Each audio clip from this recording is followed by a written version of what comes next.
Hello, everybody. We are back with part two of the DATAcated Expo. I am Kate Stoshny, and I'm going to be your host again for the second half of our DATAcated Day. Really excited to share more of our speakers with you today. I'm going to go ahead and share my screen and tell you a little bit about what you can expect. First of all, huge thank you to all of our speakers. Great sessions for the first half of the day. Really looking forward to the second half of the day here. Huge thank you to our sponsors as well, SciSense, Alteryx, TIPCO, and Narrative Science. Really appreciate your support. Our community partners, we could not have done this without you either. Really great partners that are participating in some truly fun giveaways. We had a lot of giveaways in the first half of the day and fun trivia coming up with more giveaways in just an hour or so. If you have not registered yet, please go to dedicated.com/expo to make sure that you are on our list to receive the recordings as well as some awesome virtual goodies. As you're joining the session, say hello. I know this is not the best networking that we can do, but at this point, with COVID still impacting most areas in the world, I think this is a pretty good alternative where we can actually talk to each other, either on LinkedIn or YouTube or wherever you're joining us from. For part two of the day, we're going to talk mainly about data storytelling, data visualization, and we do have some cool other topics baked in there as well. I'm going to go ahead and introduce our very first speaker here. His name is Neil Kanungo, and he's going to talk to us about storytelling gone awry, how to avoid misinterpretation in data communication. Neil is a data scientist at TIPCO Spotfire. He loves to learn and he loves to share. He has developed a passion for data analytics and uses much of his time to share knowledge with the analytics community. He has passion in data visualization, time series analysis, and geoanalytics. You can also follow him online as Dr. Spotfire. All right, I'm going to go ahead and stop sharing and bring Neil Kanungo up on our stage here. Dr. Spotfire, thank you and welcome to the DATAcated Expo. How are you doing, Kate? Thanks for having me. Awesome. Thank you so much for being here. I'm going to go ahead and hop off the virtual stage here and let you take it away. All right. Thanks, Kate. All right, everyone. So today I'm going to be talking about storytelling gone awry, how to avoid misinterpretation in data analysis. So my name's Neil Kanungo with TIPCO. And this is going to be just a just general topics on what it means to be a data storyteller and what you should look out for. So, as a data storyteller, you're supposed to take objective technical data and then analyze and communicate to the business for better decision making. Now, your role as a data analyst on one end of the spectrum, you can look at data. Data is often objective, factual, accurate, but it could be unappealing. It could be very dry. It could be all over the place, unstructured. It can be very unfocused. It can be difficult to interpret. On the other end of the spectrum, you have stories. They're easy to interpret. They're appealing. They're focused, but they can be subjective. They can be opinionated. They can be biased. So in the middle, we have data analysis. We have analysis, objective, factual, accurate, appealing, and so on. So with data analysis and visual analysis, there's exploration, presentation, analytics. There's many different researchers that we've talked about in the past, such as Tukey, Cleveland, Tufte, and Few worked with presentation. The analytics were done with Few and Schneiderman. They tend to focus on the science of the data. Tufte focused on the presentation of the data, and Tukey and Cleveland looked into getting the insights of the data. If you wanted to learn more about that, we did a session with Kate earlier with the DATAcated takeover in July. So you can find this on YouTube, Visual Analytics Design for Perception Inference. So it's a great session where we go into a lot of the details of how actually these researchers and data communication, data visualization work. Now, analytics versus storytelling. Wow, analytics versus storytelling is what we're going to talk about today. How do we create the most objective perspectives? Now, as an example, there is this story. So this was from late last year, November 18th. There were some surging COVID cases in South Dakota. Unfortunately, they were surging across most of the world at the time. And in the middle of this, the South Dakota governor decided to take down mask mandates. And if you can read from that tweet, it might be a little bit small there, but what that tweet is saying is that there we go. Thanks, Kate. So they're focusing on they're going to focus on solutions that do good and not just feel good. They're going to take away their mask mandates. Now, at that time, around that time, South Dakota and North Dakota had the highest cases per capita, were higher than any single country in the world. So it was one of the hottest spots for COVID. So how could this be? And there's different levels of analysis. You have descript, and they vary by the value and the difficulty. Typically, the harder it is to do certain analysis, one of these analysis, it can also offer more value. So you have descriptive, what is happening, you have diagnostic, why is happening, predictive, when will it happen, and prescriptive, what should we do about it.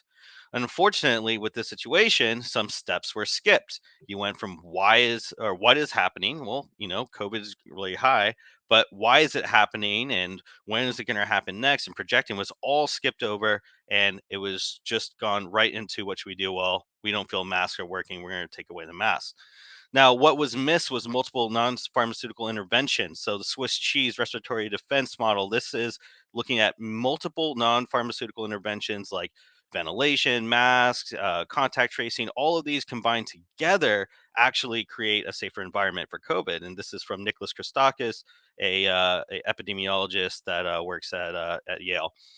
And so, what can we have done better? How can we have approached this any better? So some fundamental approaches is you first need to think about what problem are you trying to solve?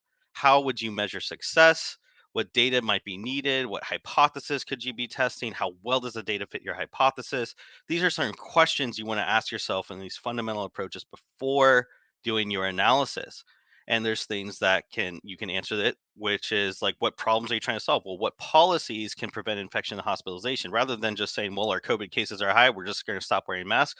Let's start thinking about, well, what could we actually do, and how are we going to measure that? What are we looking at to measure that? We're going to measure by infections, we're going to measure by hospitalizations. So there's different ways to kind of go through this and think about how we're going to do our analysis in a very objective sense. How do we look at this from very different angles? And that's the key thing, looking at it from different angles. So one thing we've done in our COVID-19 analysis, you can find this at tipco.com/COVID-19, just a small little plug there for you if you want to check this out as I'm going along with you. We looked at different interventions and when they were placed, and we kind of correlated that with cases and cases over time. So at the bottom, you see a timeline of interventions, and these interventions are showing where restrictions were taken, the severity of those restrictions. On the top, you have the infection trend, and then on the right, you have some explanation of that to help with the storytelling. To help just, we're not telling you, hey, this is why that the cases came down, but we're giving you the information you need so you can start to put this together yourself and understand the timeline of what's happening. And time is a very important factor with your storytelling. You want to know what's going to change over time, and when you have so many different interventions, how can you measure this objectively? So that's the other thing. Like, how do we keep this objective? So New York Times did a really good analysis where they looked at hospitalizations. You see cases on the left here, and then you see hospitalizations on the right here. And you have a trend of states. You have those with more restrictive containment measures, those with fewer, and you can see a trend across all of these states. Now, looking at this over time, I'm going to have a little video here. We're going to play. You can see where you have these more restrictive containment measures and less restrictive in the beginning of the spring. There was a lot of lockdown procedures, but then some states started to quickly open up after a few weeks. In June, and after a couple of months, they started opening up, and then we started to see a rise in cases. Now, this happened across the board, but we start to see it tend to happen more with places with less containment measures. And then when there's spikes in the fall, we start to really see this trend happening. So this is now going into October. Now this is data from last year. So then we see the states with the least containment measures having the highest. Now it's not a perfect trend. There are states with more containment measures that happen to have more cases than states with less containment measures. But you're starting to see this data from different angles and starting to see it from different trends. Now, how do we talk about going back? How do we talk about what are these containment measures? This seems very arbitrarily defined. Well, they used an Oxford University metric, which actually goes into looking at different indices, the government response indices, stringency, contact tracing. and looking at this. And so there's actually a formula there to say, hey, this is how we're defining what are containment measures and how do we measure across that. Now, we did the same type of analysis looking at vaccination. So across the x-axis, you'll see vaccinations increasing. And these are all the different states in the US. And over time, you're seeing as the vaccinations go, the vaccinations are increasing for each state. Then it starts to pull apart where some states are continuing to vaccinate and other states are not vaccinating. That y-axis is the number of cases. And then boom, all of a sudden in late June, early July, you start to see the Delta variant coming in. That Delta variant coming in and showing you now those states with, I'm actually going to pause this right here, those states with more vax that were most vaccinated have were less susceptible to the Delta variant. They were still affected by the Delta variant, but they were less susceptible to that. So telling the story with this time component starts to allow people to kind of piece this in together for themselves. Now, changing scale and changing perception. So humans are bad at interpreting large numbers. So, this is a little bit of a heavy topic, but we want to talk about impact here, and that's what we're discussing. So here you have the number of cases or the number of fatalities per state. And if I don't know if you can totally read that, but you see in like Texas and California, you have about 65,000 deaths. That seems like a lot of deaths, but it's very difficult for us to grasp that number. If I look at this in terms of the overall, in a line chart, the overall cumulative deaths, it seems like a lot of deaths we have in the U.S. We have 600,000, over 600,000 deaths, 650,000 deaths. But how does that scale when we were looking earlier at, we had 150,000? These numbers don't totally compute for us. So here is that same table, that same map, but it's shown with different time scale. So now this is shown at a daily level. So that now daily deaths are and daily fatalities are around 308 in Texas. Now that may not sound like a lot for a state that has 29 million people. It may sound like a lot to you. It may not sound like a lot to you. We'll get to that in a second. But when we look at this again on this chart, which is the same map chart, but now this is showing the minutes between deaths, the minutes between fatalities. So now that same number here is now represented as the number of minutes between fatalities, and that's 4.67. So in less than 5 minutes, there's someone dying, unfortunately, from COVID-19 in this state, right? And we're seeing this across the U.S. on different states. So by changing these time scales to something that we can interpret more in something that's more interpretable for us, then we start to get different perceptions of these and different perceptions of the impact. So, and I invite you to kind of, write in here and comment, like, how did the changing geographical boundaries affect your perception? How did the changing time scale affect your perception? What is the right balance between the two? We also can reduce noise and bias here. So if you look at this chart on the New York Times on the left, they use a 7-day moving average. And the 7-day moving average, they have a little dip here, and that is actually a reporting anomaly from the Thanksgiving to Christmas time period. We used a different method. We used a local bivariate regression to smooth case counts, and this is actually showing that dip there is not actually modeled in our curve. So here's where you can start to use statistics and data science to help humans estimate data better. There's actually a really great example of this with Rhode Island. If you look at Rhode Island, they report once every week, and it looks like there's tons of cases, but it's really 7 times as high on those bars. And then the actual case curve is much less. You can also remove spatial bias, and we also use smoothing for this. So this is a short animation where we show uh, that you can use smoothing bias and use smoothing to remove spatial bias, and that allows us to see hotspots. Maybe some counties are not reporting as much as neighboring counties, but if we take this in aggregate and we smooth this, then we can all of a sudden see this whole data spread without this whole data pattern without all the bias of spatial biases there. Now, Now we can model these behaviors as well. We looked at reproduction. This is and how how this matters into storytelling. What we did is we looked at reproduction numbers, and why this is important is that we didn't just say, "Hey, cases are high and face masks don't work." we started looking at different angles of this. Okay, what are neighboring areas doing when we looked at our spatial bias? What are the actual trends? What are the projections of those trends? We started looking at what are the reproduction numbers and the case velocities. Here, this is actually the velocity of change of the different case growth. So not just how are the cases growing, but at what speed are they growing? And that is shown on the right here, at what speed they're growing. So by looking at this data, this is now the reproduction numbers, the number of people one person is infecting on average, and that is a leading indicator on what it might be. And for 2 weeks from now, then that starts to give us another indication. So by looking at our data in different angles, using data science, using statistical analysis, we're able to tell better stories and be more objective with our data analysis. We can also use different visual tools, such as using natural language generation, which you see here on the right.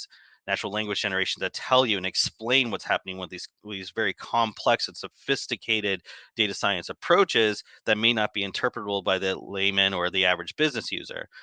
We also saw these change colors because I have controls up here that show the 24-hour change. It's one thing to see where reproduction number is high and where it's low, but seeing the 24-hour change allows us to see where is it actually getting worse, where is it actually getting better. So again, changing perspectives, showing a variety of different perspectives is how we're able to look at this data. And now, wrapping up these slides here, I know we're at this DATAcated Expo. We only have a few minutes left, so we only have about a minute or so left. We used a GAMLess model, generative additive model for local shape and size, and we use that for looking at the 7-day moving average compared to our super smoother that we talked about earlier, which are local bivariate method.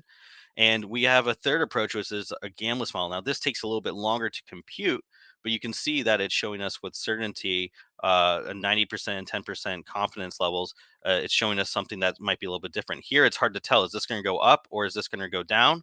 But with our GAMLess model, we can see a little bit better. So again, using this from different angles. So we communicate these results in a newspaper style report. You can find this at tipco.com COVID-19. There's lots of different analysis there. There's these hotspots. There's these reproduction numbers, interventions, trellising, testing, mobility, things like that. If you like this and you want to follow me, you can follow me on YouTube, LinkedIn, and Twitter. You can scan that QR code right there on your screen, and that'll actually give you a Linktree link that you can actually follow me and click right on my profile. But that's it for my presentation on looking at data from different angles, looking at how do we avoid misinterpretation, how do we give the audience the tools and the information they need to tell the story in the right way, to understand the stories in an objective nature. Awesome, Neil, Dr. Spotfire, thank you so much for that amazing presentation. We do have several questions that came in. I think we have time for about 2 questions, which we will take, starting with George's question here. He's asking, what software did you use for these data visualizations? Well, as a employee of TIPCO, I used the TIPCO, and as Dr. Spotfire, that's my little shirt. We had a Dr. Spotfire session earlier today. I used TIPCO Spotfire to do those visualizations. Some of those, I will say, were from New York Times, some of the animations, but the Delta variant animation was also in Spotfire. Okay, yeah, thank you so much. Yeah, I'm huge on data visualization and data storytelling, and it was fascinating to see all of those visuals. Um, an unfortunate topic, of course, but a very relevant one in the time that we're living in.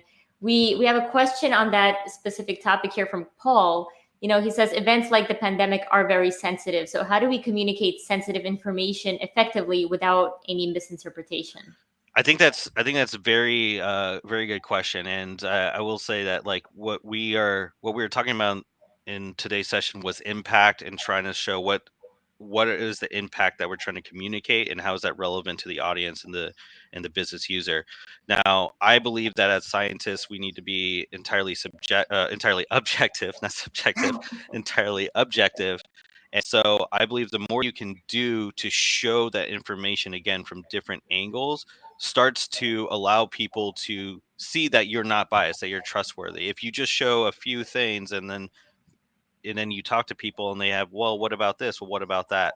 Yeah. if you've answered that in other visualizations and you've answered that in different methods, then that helps people trust you and trust the topic. And it's going to be a sensitive topic. Everything's political nowadays, too. So that almost, a lot of public topics can be very political. But I think if you just stick to the data, which is what we try to do at TIPCO, we just stick to the data and stick to the science, then you let the cards lie.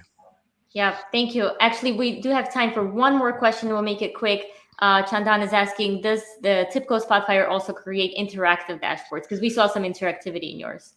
Yeah, it does. And I encourage you to go to tipco.com/COVID-19. You can try it for yourself. I wanted to show a little bit of that today, but we got we got a lot of speakers today. We got a quick DATAcated Expo, so didn't get a chance to show that. But tipco.com/COVID-19, you can try the dashboard out for yourself and play with it.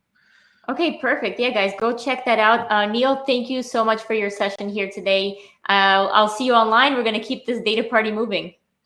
Thanks, Kate. You have a good one.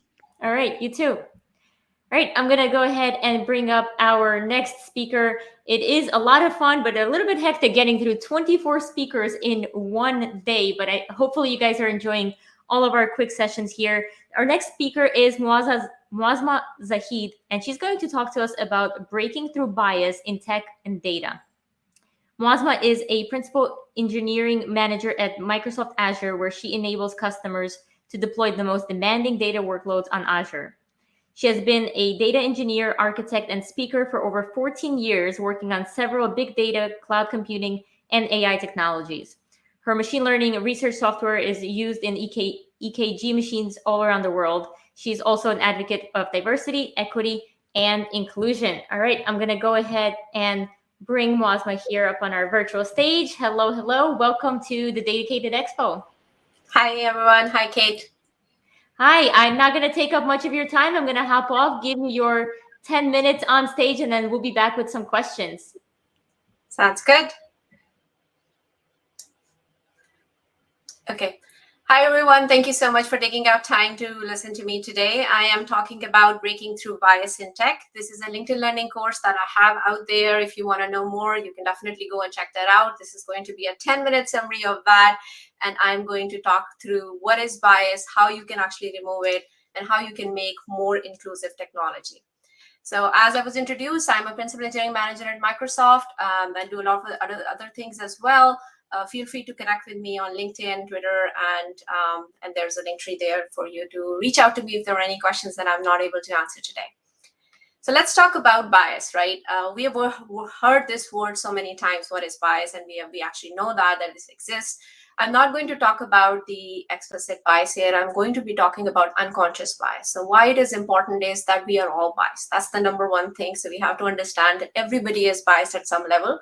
There's so many different types of bias that I'm going to just go through very quickly here, so you know the difference and how it can impact the decisions and eventually the technology and the data that we actually interact with. So it's really, really important for us to understand the bias at the lowest level, understand our own biases. So when we go to the workforce, when we go to the workplace, we don't bring those things into the products that we build. And that's the main purpose. If you can take away just one thing from this call or this talk, is to understand that we are biased and we should actually double check and take a pause before we make those decisions when we are building any technology. So did you know that humans actually make around 35,000 different decisions a day on average? And most of these are actually unconscious decisions. So humans are actually built in a way that we take shortcuts. We actually take a lot of shortcuts to actually do the things that we are supposed to do throughout the day. How, for example, what is your toothbrush? How do you brush your hair? Where do you go to get your clothes? All of those tiny decisions. Again, there are some small decisions and there are some huge decisions which you take in terms of building technology. Our brains actually take these shortcuts to actually make sense of the information that we receive. So right now, when you're listening to me, you're taking in a lot of information from me and all the other amazing speakers since morning, and you are actually trying to make sense of that. You actually have that bias in yourself as well. So that can affect the decisions that you take about this session and the next steps probably that you will take after this session as well. This could be based on the color of my skin. This could be based on how I look. This could be based on how I was introduced. Or if you know me already, you might have seen me talk about this topic or other topics in the past as well. So you already have a certain impression of me or a certain bias that you have already built in the first few seconds of when I started this session. Looking at a visual example, just to overemphasize on this word, bias, you can see that the word B and I are actually the same color as A and S. It's just because of the colors of the lines on top of it are different, and they make you feel that those two words or those four of those are actually different from each other. It's the same color of red, which is actually the background of the word unconscious bias at the bottom. Again, I wanted to emphasize this so that you can know that bias exists even when you don't think it exists. So it's a very visual example just for you to kind of level set that even when you have data in front of you, you could be biased because you're looking at it from a different perspective than somebody else who's also taking the same information and who's also gathering the same data as you are. So types of unconscious bias. Unfortunately, I don't have infinite amount of time to go into all of them today. There are more than 150 different types of bias that exist in terms of cognitive bias, which is like built into our brain. Some of the most important ones, which we actually bring into the workforce every single day, are emphasized on this screen. I always want to talk about the Hans effect and the halo effect, because if you know something good about somebody, you're going to believe them more. If you're going to have a good impression of that person, whatever I'm talking about right now, let's say you had a halo effect, you would be really considering this as a good talk. But if you had a Hans effect about something, that how I look or how I speak or how I was introduced, whatever else you know about it, you might be having a Hans effect and I'm like, what is she talking about, right? So again, taking some examples here. One of the other things is affinity bias. This is something that we all kind of go towards. We are biased toward people who look like us. We actually tend to be friends with people who are like us, who have similar backgrounds. In the data community, we are all biased towards people who have data backgrounds, for example, or a similar background like us. So this is something that we all take in. And then this is kind of a bias that is actually reflected in the decisions we make. The people we hire, the people we promote, the people we trust on, and the people who actually go and build that technology that we are building for the tomorrow. Examples of algorithmic bias. Again, there are two simple examples on this page. The left one is a fun one where you have data about a dog or a muffin. This, considering a machine learning algorithm, it doesn't know which one is a dog, which one is a muffin. It is going to be based on the data decisions or the data training that you do for the machine learning. On the right-hand side, you see a difference basically in the three major gender classifiers. And you can see the largest gap exists between people with darker skin tone versus lighter skin tone. Again, we can debate for hours about why this is, but because of the data representation and how the data is generated, we live in a biased world. The data is also biased. So those data pieces, when they go into algorithms, they turn into algorithmic bias. And it's really, really important for us to actually dig deep into when we are building these machine learning models, when we are training these models, the data collection methods, all of the different types of data biases that exist on top of the cognitive bias that already I talked about. It's important to understand throughout the process of the data building, data migration, data input, data training, and eventually the results also. So there are all of the stages that you have to really think about and make sure that they don't creep into the algorithms that you actually build. Notice the difference. Can someone in the chat maybe just tell me what is the difference between these two? This is a very simple survey that you're doing about something that you did in setting up your account. This is a simple way of actually introducing a bias to your potential customer to send a response to you. If you put it in the chat, we can get back to that in a second. The simple example over here is the first one is already suggesting that you like the service. The second one is giving the customer or the end user to actually choose between the options. Again, when you take the data from these customers, even the questions can actually introduce the bias. So this is one example, again, very quick example that you can actually reduce bias when you're building surveys, when you're building or taking any feedback. And this also applies to the machine learning feedback loop that we take back into our algorithms and actually build more inclusive technology in the long run. Examples of algorithmic bias. There are so many different examples. Again, I don't have infinite amount of time here today. Some of the most common ones which have been in the news is in the facial recognition software. I'm not going to go into details of that. There are different stages of that, and they exist in different reasons. They exist for different reasons. There is bias in word association, especially in the NLP space. If you are in that natural language processing, you actually understand what I'm talking about. There is association of certain words with certain attributes. And then, of course, there is a whole category of stereotypes. By the age of 9, as humans, we already have built up certain stereotypes about certain things based on all the biases that we carry from our childhood, from the next stages. And then we bring them, all of that, to our workforce, and we build the technology which is eventually biased as well. The other things is the online recruitment. So this is very, very important that I want to emphasize on that the way you put the job descriptions out, the wordings that you have in the job description have a huge impact on the people who are actually applying for those roles. So it's really, really us as the technology leaders, as the technology software engineers, data scientists, it's our responsibility to double and triple check in the whole process of the people, the process, and the technology, to make sure that we can reduce the bias for the long run in order to build more inclusive technology. So far, all the bad news I said, right? I talked about a lot of bias, again, different types of bias in terms of cognitive bias, different types of bias that are existing in the data bias, how you collect that data and then actually feed the systems that use the data to be biased in terms of the final technology that we build. What could we do to actually make a difference, right? This is the question you might be asking. So very basic, very, very, very basic. Starting from the very first thing, we all have to identify that we are biased, and this bias exists. There is a test that you can go take today. It's the implicit test. There's a link at the end that I can share. And definitely go check that, check out some of the biases that you might have. That's the first step you have to recognize. Anybody who says that I'm not biased is not saying the truth, right? That's the first very fundamental thing that we have to start with. The second thing is think critically, challenge the assumptions and traditions. When you are presented with a data point, challenge the assumptions, challenge the research method, challenge how it was presented.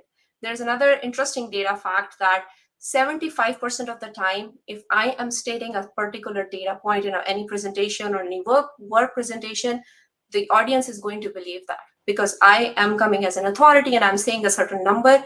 That number is going to be believed by whoever is in the audience, and they are going to take that number and make decisions on that. Very few people actually come back and challenge those assumptions. So that's really, really important that you actually start by challenging and think critically about certain decisions that you make in the whole pipeline of data collection to data training to actually the feedback loop that goes into this whole data and ML lifecycle. The third thing is be mindful of your words and actions.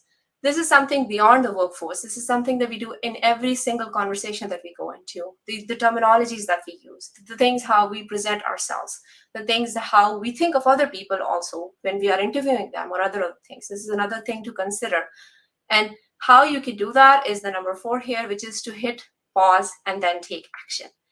If you mechanically take a pause in the short circuit of the brain, that how brains are wired to do things and take shortcuts, you automatically take a pause and think about why you're having a strong reaction to something or why you are saying certain thing. This is a very simple framework, but the more you practice this at your work and outside of work as well, you'll see that you will start taking less biased decisions, which will make more inclusive technology in the long run. In terms of the data bias or the tech bias, these are the 4 suggestions that I have for you. Number 1 is the tech recruitment. So as I said, this whole thing is around the people, process, and the technology. It starts with the people. If you don't have inclusion in the process, if you don't have the hiring committee who is not biased, who is not inclusive of and has a decent representation, you're not going to hire a workforce which is representative of the world, right? So you start with the tech recruitment process in your companies, in your teams. Even if you're not in that process, ask those questions and understand how the people who are joining your teams are getting hired in your teams. And what is that you can do as your team member or your manager can do or your team can do to make the culture more inclusive. Second is the process. So taking the example of the survey, you can actually double check and triple check the survey questions, for example, when you're getting the data from people. This is one way that you can improve the process to make that survey more inclusive.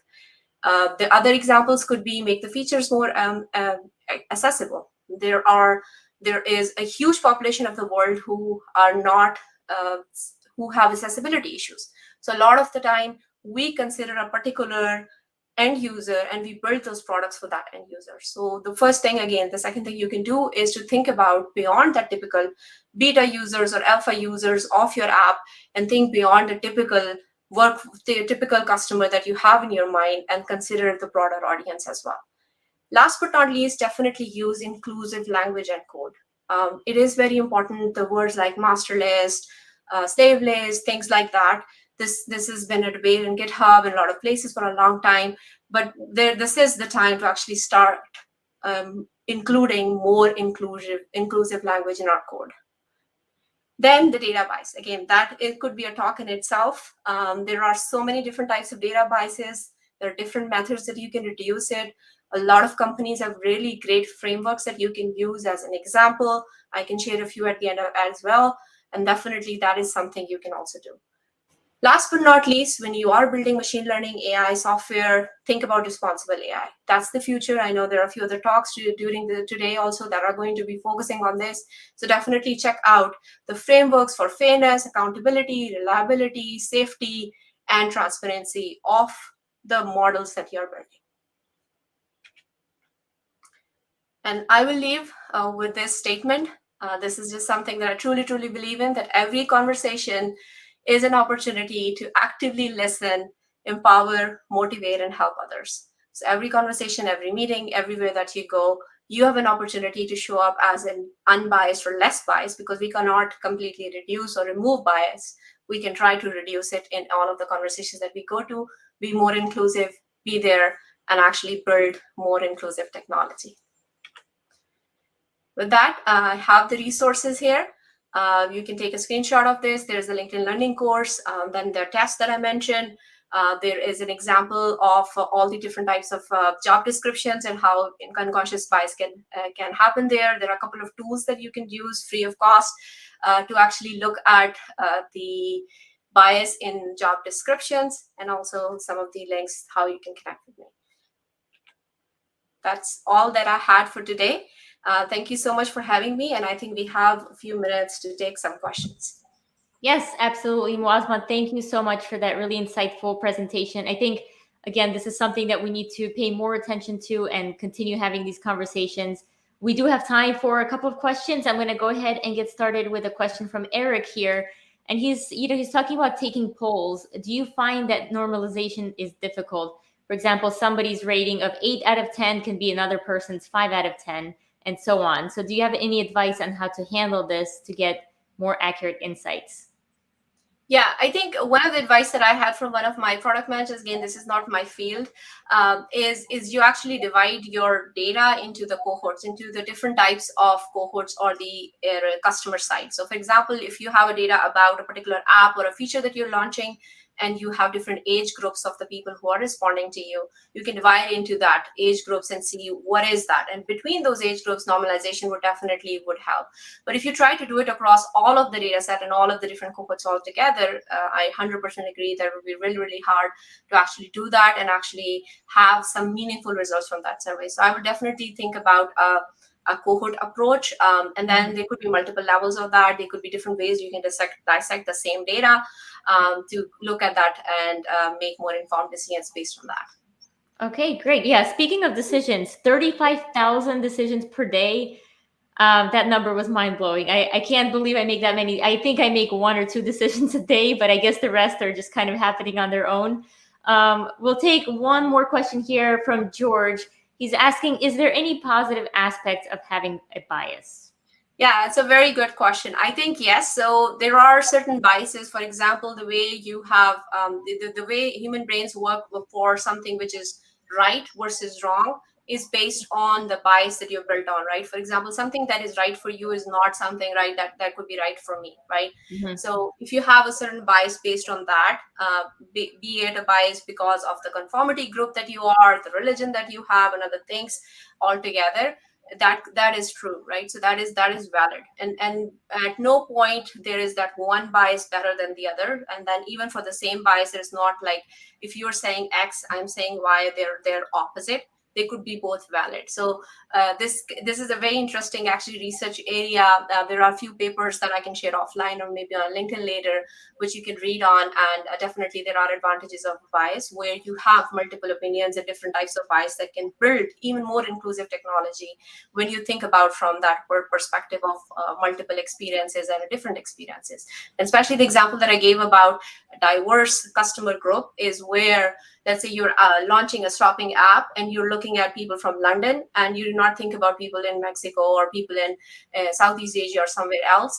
That bias is already there, and that bias could be useful in some situations where somebody who has a bias towards that audience might be useful to actually bring more inclusive data. Yeah, thank you. I think it'll be really helpful if you shared some of that. So guys, if you're interested in the topic, definitely follow Mosma on LinkedIn. She's going to share some more links and some more resources for you to look at. So Mosma, thank you so much again for your time here. Thank you so much. Bye. All right. We're going to go ahead and keep this DATAcated party moving. We're going on over to our very next speaker, Ann K. Emery, and she's going to talk to us today about our viewers expecting a story, how takeaway titles and dark colors can guide our viewers or not. Going to be a very interesting conversation here. Ann is an internationally acclaimed speaker who equips organizations to get their data out of their dusty spreadsheets and into real-world conversations. Each year, she delivers over 100 keynotes, workshops, and webinars with the aim of equipping organizations to visualize data more effectively. She has been invited to speak in 30 states and 10 countries. 4,800 people have enrolled in her online training academy, and she has consulted over 200 organizations, including the United Nations, Centers for Disease Control, and Harvard University. After traveling full-time as a digital nomad, Ann now resides in Florida along with her husband and 3 children. All right, I'm going to go ahead and bring Ann up on our virtual stage. Ann, welcome to the DATAcated Expo. You finally made it. Glad to see you here. I'm here. Hey, Kate. All right. Go ahead and pull up my slides if you don't mind, Kate, and let's Sure. Cool. Yep, I'll let you take it away. I'll see you in 10 minutes.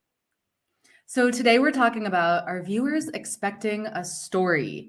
But first, let me hear from you. So use the comment section, introduce yourself. Let me know 2 things.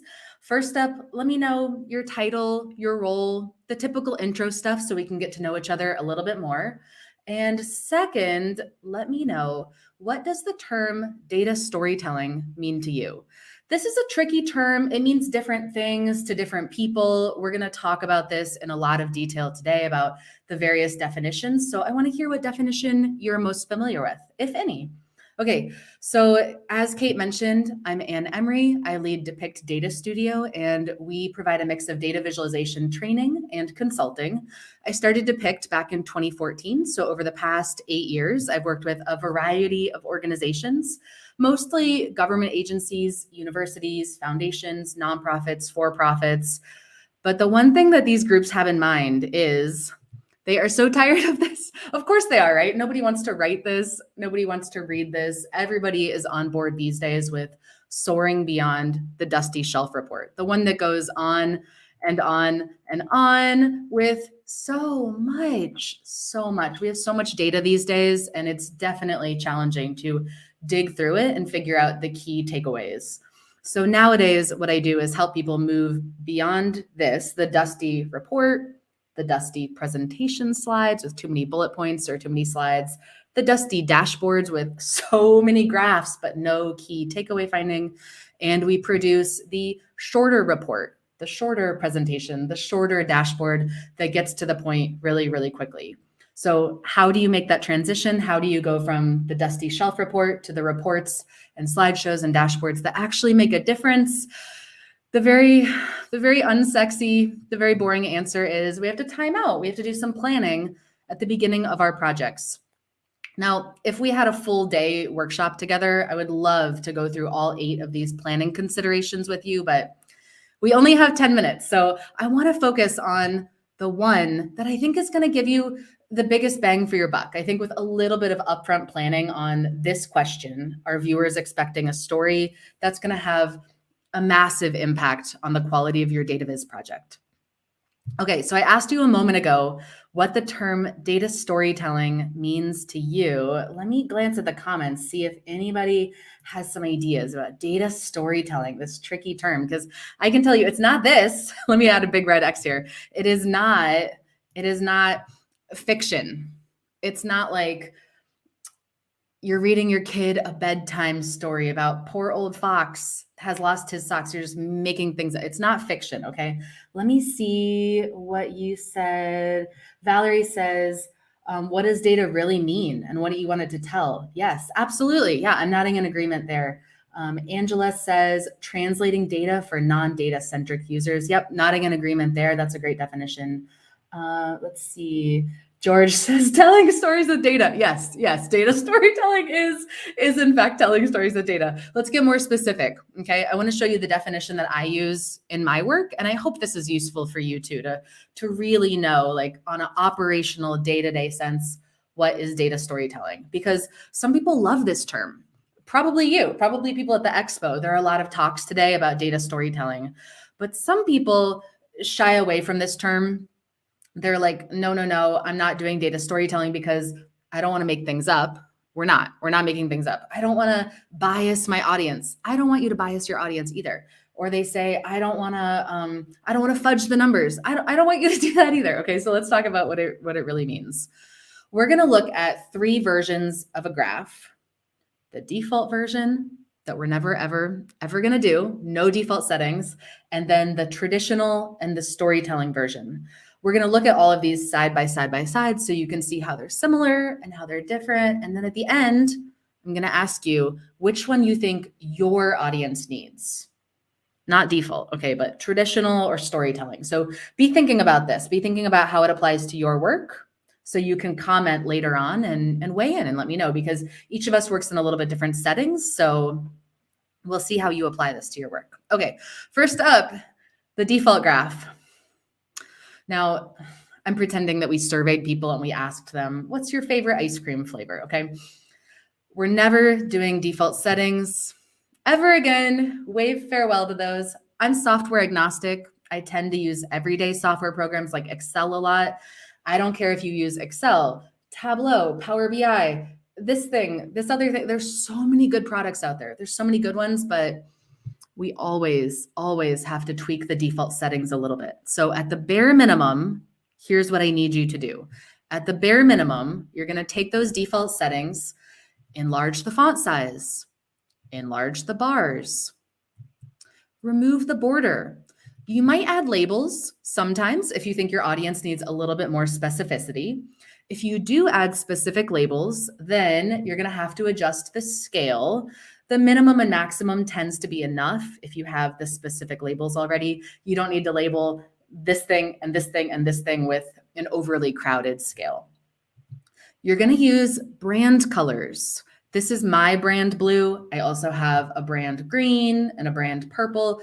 You're going to use your brand colors, not mine, of course. You're also going to use brand fonts. That's it. That's the traditional graph. There's a topical title.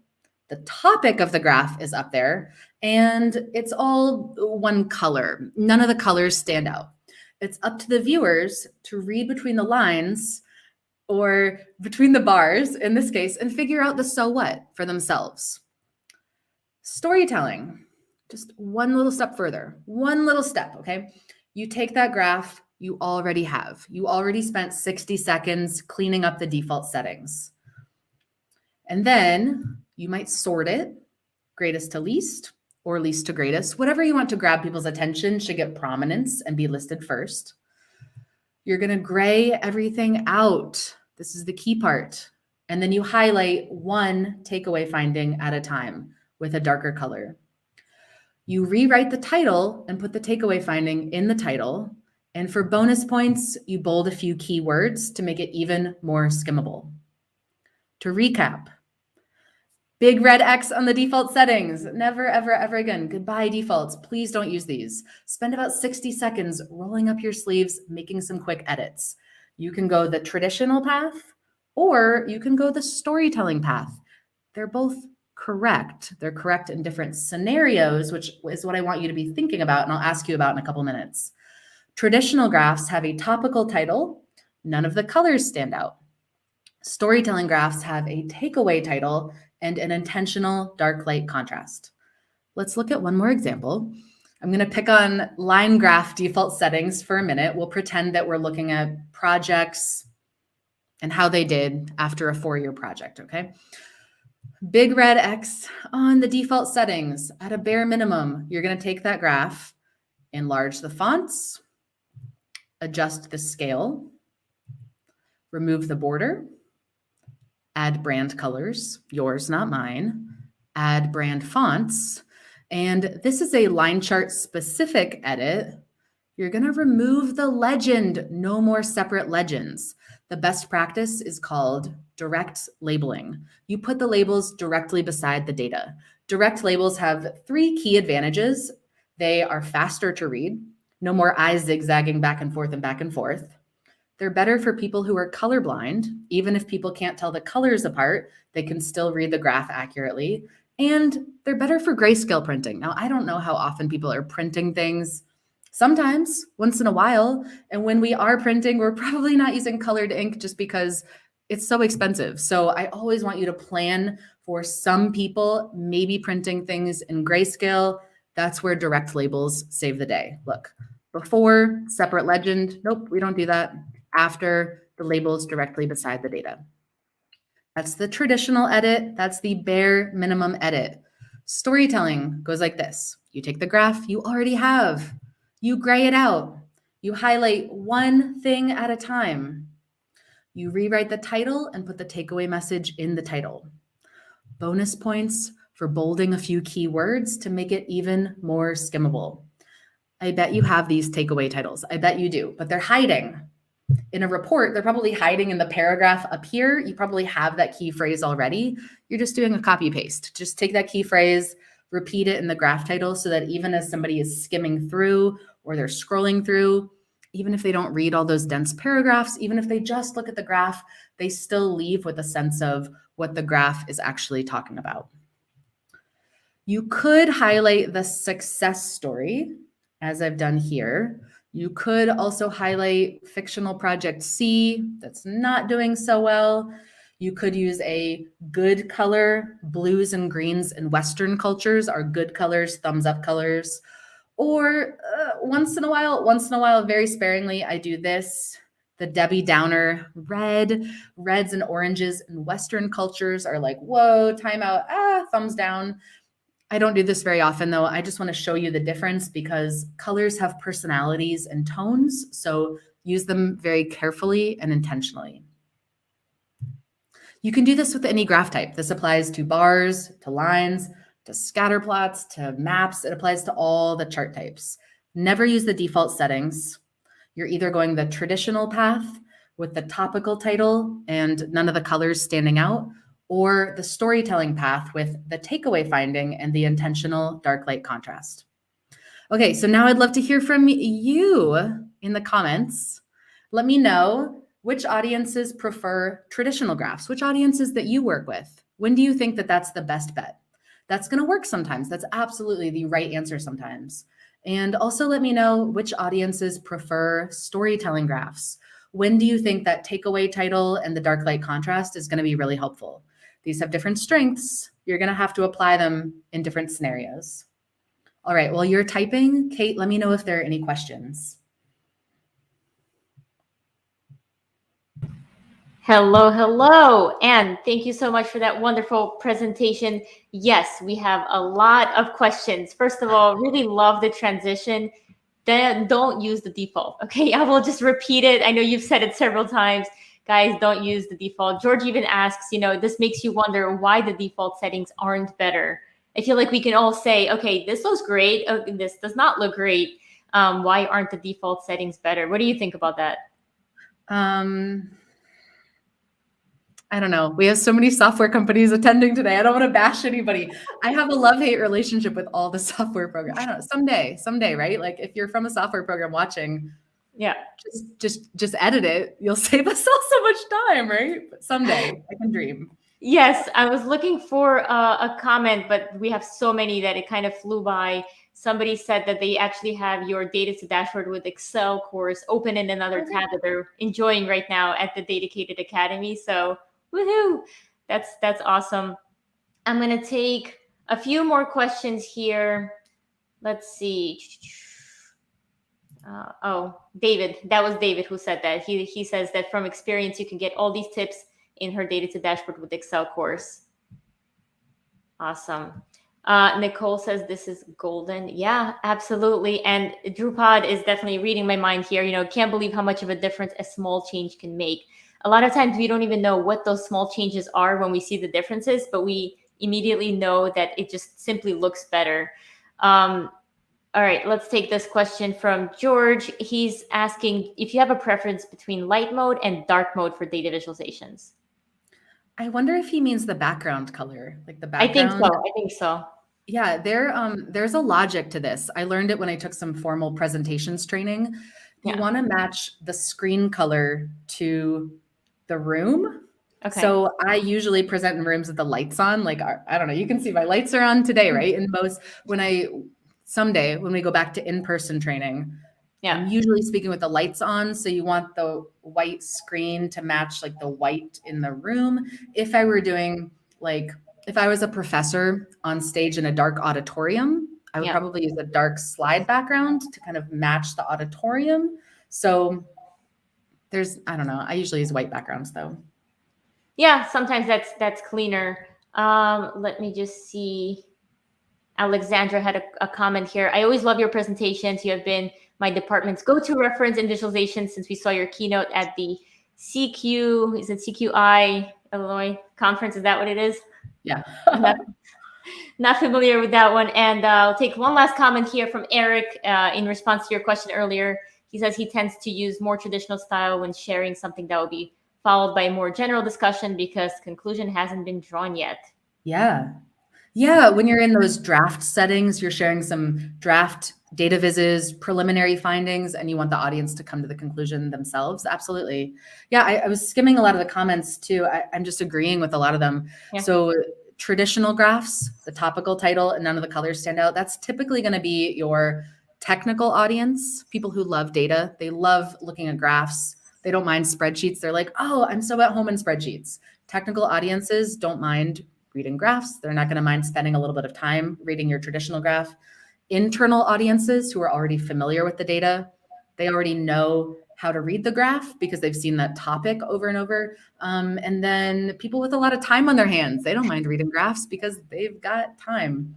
The other side, storytelling, is going to be the opposite. So your non-technical audiences, your external audiences who don't work within your agency or within the same project, they're a little bit outside, not familiar with it, or anybody who's busy, which is going to be pretty much everybody in a leadership position these days because they just have so much going on. They don't have the luxury of time. So if you just put the takeaway finding right on top of the graph for them and just highlight one key finding with a darker color, they're going to be so grateful. Yes. Tell me what you want to tell me, right? That's it. End of story.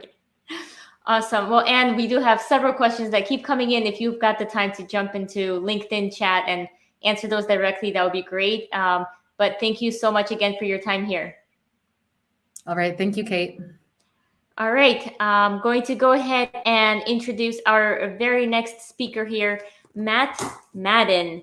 And he's going to talk to us about delivering analytics insights where you work with embedded analytics. Matt Madden is the Senior Director of Go-to-Market at Sisense. He has over 20 years of experience in the data and analytics space at companies like SPSS, IBM, and Alteryx, where he has held roles in sales and marketing, all with the same goal of helping organizations make better decisions with their data. I'm going to go ahead and bring Matt up on our stage here and make sure you get all your questions ready for Matt. He loves questions. So hi, Matt. Welcome to the DATAcated Expo. Great to be here. Thanks for having me. Awesome. I'm going to go ahead and get out of your way. I'll share your screen and let you take it away. Sure. Perfect.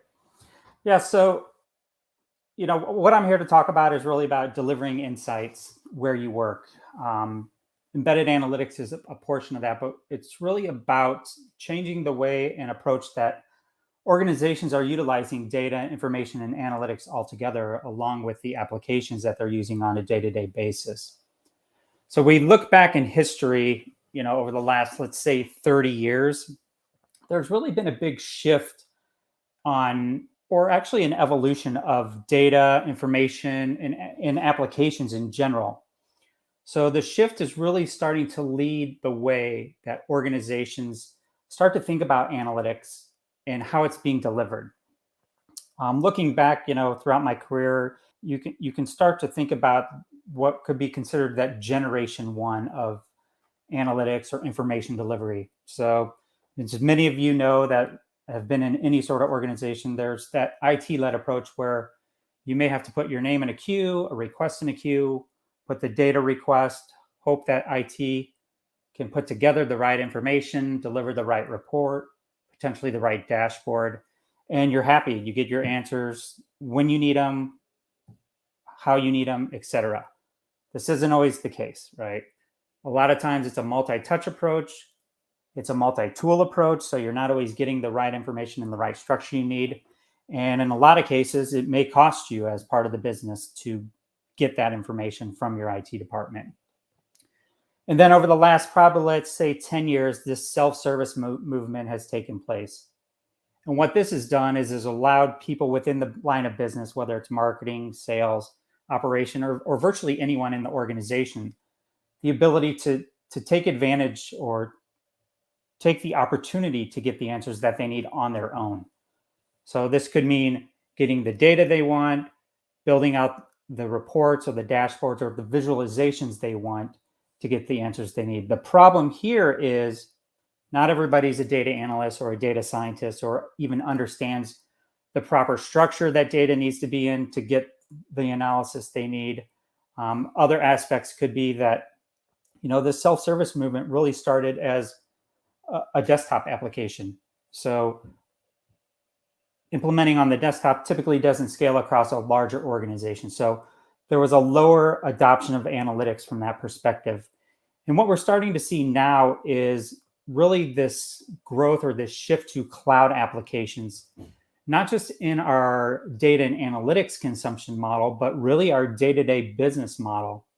It's a way organizations and users in particular are using these applications to not only find and analyze data, but utilize information in general. So I think one of the things that I've noticed over my years in the business and the research that's been taking place is this growth of applications has really become exponential over the last, let's say, 5 to 6 years. Okta did a survey of their customers, and they saw that over the last 4 years, there's been a 22% increase in the deployment of applications in their businesses. And what this meant is, on average, an organization has over 88 applications deployed in their organization. And I can tell you, Sisense has a lot of applications, so I can confirm whether or not it's 88. I can tell you that we do have a lot of applications. The point here is that organizations have a lot of applications, but the users are the ones that are really being harmed from this. There was more research by language.work, which was in conjunction with Cornell University, that said that of the time that people are spending in applications, they're wasting about 5 hours jumping from application to application trying to find information. And I can tell you from experience, we have Google Suite here, and anyone that has Google Suite knows that you're probably going to have at least 50 windows open at any point during the day. 50 might even be being generous in that aspect. So these are applications like Microsoft 365, SAP, Slack, Concur, Salesforce, and more. So thinking about how much time you spend jumping from application to application, there really has to be a better way for organizations to support this shift in data and information consumption. Now, if we start to think about how us as humans start to consume information and analytics on a day-to-day basis, it's a bit different, okay, than how analytics is actually being delivered today. So the reality is, analytics in most organizations is still delivered the same way it was 10, 15 years ago. It could be in a static report, PDF, could be in a standalone dashboard that you have to go find and search for information. The other aspect could be, hey, I'm simply just going to copy and paste a chart or a graph or data in an Excel sheet and email it to a colleague of mine. But that's not how we as humans are starting to consume information in analytics today. So back to the G Suite comment, one aspect of analytics that we look for today is everything's in context. It's in what we're doing on a day-to-day basis. So as a Gmail user, I can send an email out to a colleague or a customer or a prospect, and I send that out one day and nobody responds. Within 3 days, Gmail is going to pop up a reminder that, hey, you sent out an email to somebody, you haven't heard any response. Do you want to follow up with them? So this has given me an action item. This is analytics being utilized within my email experience. It's telling me something I need to do next. So that's one example of how analytics is being used today in our day-to-day environment. Another is probably something you're all familiar with, which is Netflix. Anytime you log into Netflix, you get your own personalized, customized experience. Netflix knows who you are. They know your habits. They know what you like. They could even match your profile with, like profiles of similar attributes. I don't have to go anywhere to look. The movies or shows that I might like are going to be right there for me. And this is really analytics running in the background, powered by an analytics engine. The third example is Fitbit or an Apple Watch. Right? Most of you might have one or the other. And each day you're trying to get to a goal of 5 or 10,000 steps. And if you're short, there's going to be a reminder that pops up that says, hey, you're short, get up and walk around, or you've been sitting for too long, you need to do some exercise. I don't have to go anywhere to get this information. It's all right there in context, right where I spend my time. And one of the things I think we've all learned over the past year and a half during the pandemic is how much we as humans crave information, crave data, and want to get the analytics behind everything. And this is really why organizations have a lack of adoption when it comes to analytics. It's not being brought to where users are spending most of their time. And this is really where, infusing analytics or embedding analytics can help solve these issues and these challenges. The reason it can is because it provides organizations the ability to automate intelligence in context, right where people are doing stuff. It's deeply based on what people are doing inside their application.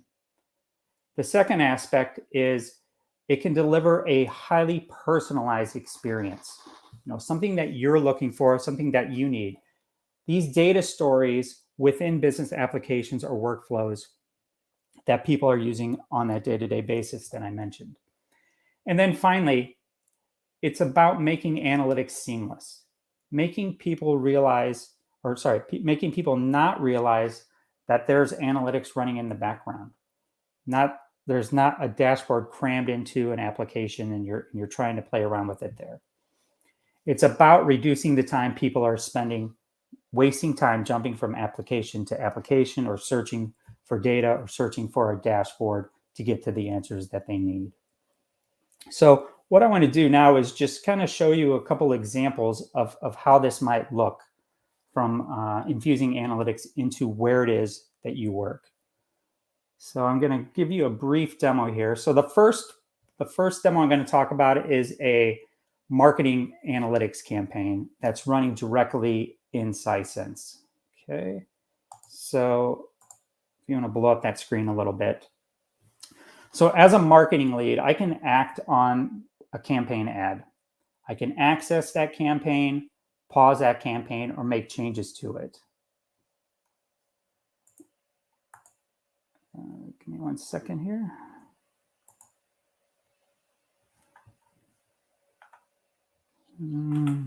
Shoot. All right, sorry, 1 second, it's not running.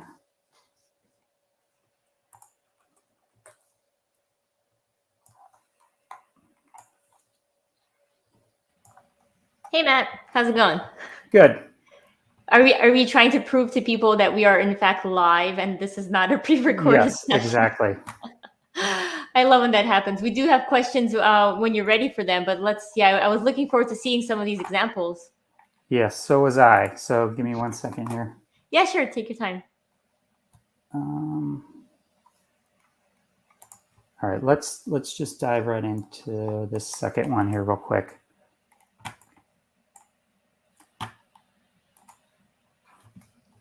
Okay, let me share my screen. Yep, let's do it. In the meantime, guys, let us know what questions you have for Matt.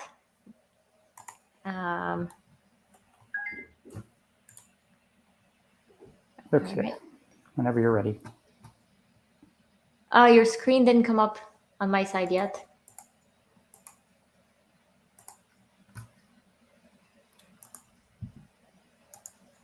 Guys, in the meantime, let us know if you are DATAcated. And I got your Okay. screen.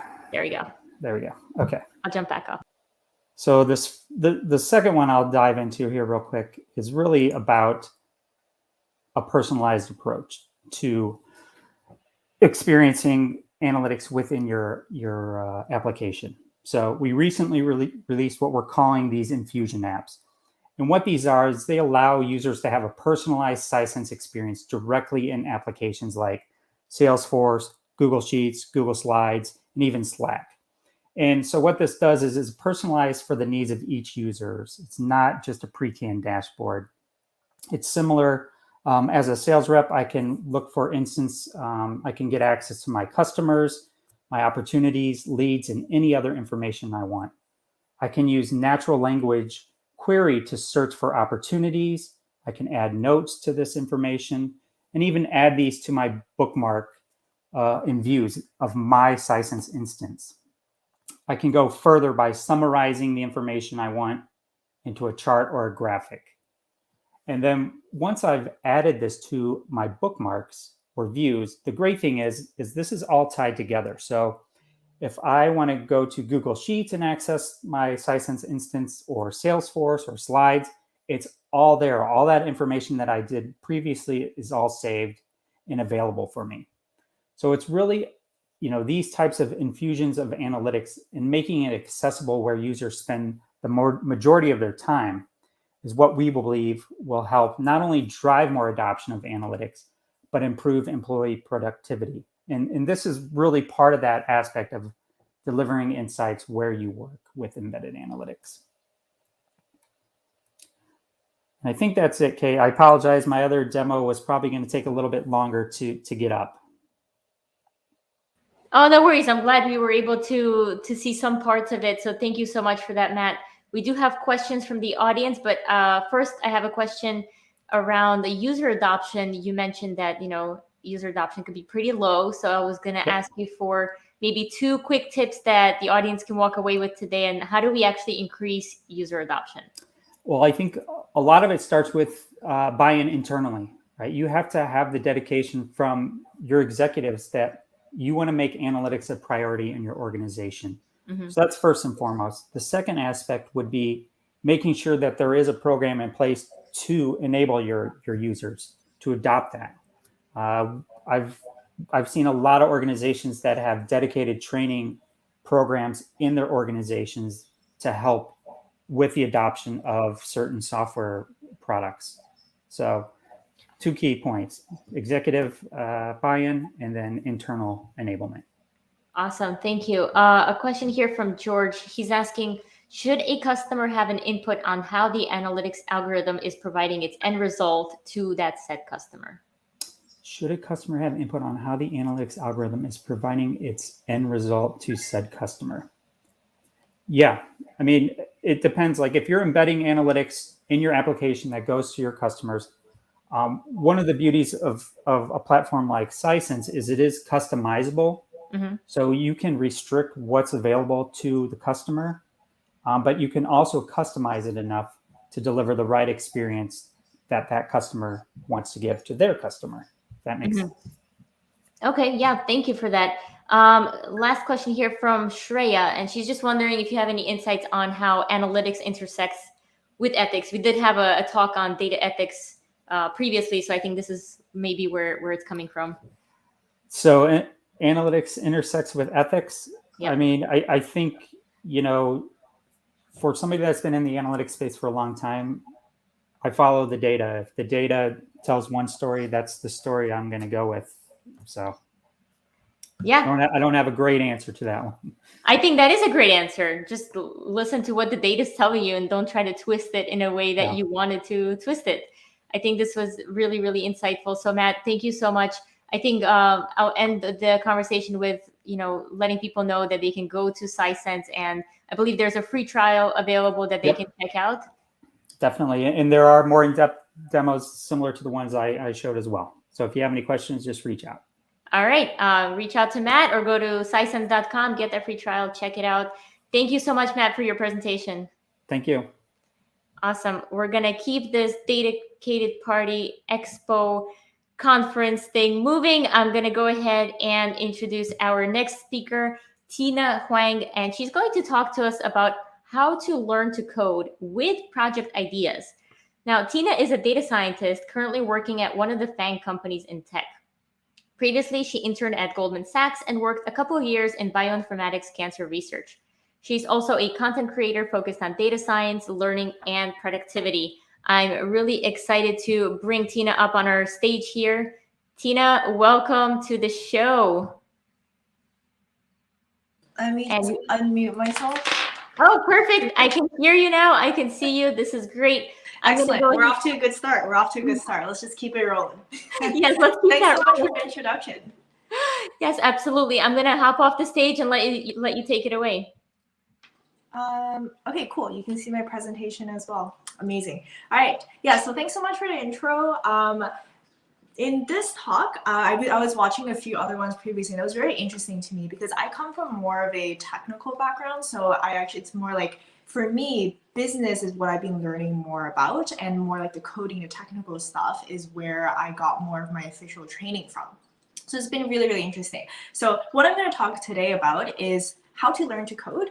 I'm going to give you guys some project ideas to go along with it. All right, so first thing I want to talk about is why you should learn to code.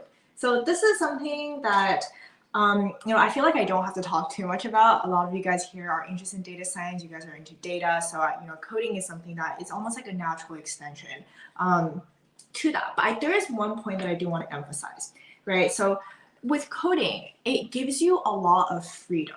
And what I mean by that is, when you want to do something, when you want, like, there's something that you're interested in doing, when there's something that you're interested in building, and if you know how to code, you don't have to go and get someone else to help you do that. You don't have to go and convince an engineer to help you to do that. You don't have to pay someone to do that. What you can do is do it yourself, right? So it really gives you a lot of freedom to explore, to really build the things that are in your head, and also just to explore a lot of things in ways that is really not possible unless you know how to code. There's a lot more flexibility in your tool set. So I'm not going to go into too much more detail about that, but this is why I think everybody should learn how to code. Of course, I am biased in that regard, but I just think it's a natural extension if you're interested in data, if you're interested in anything that's related with engineering, with technology.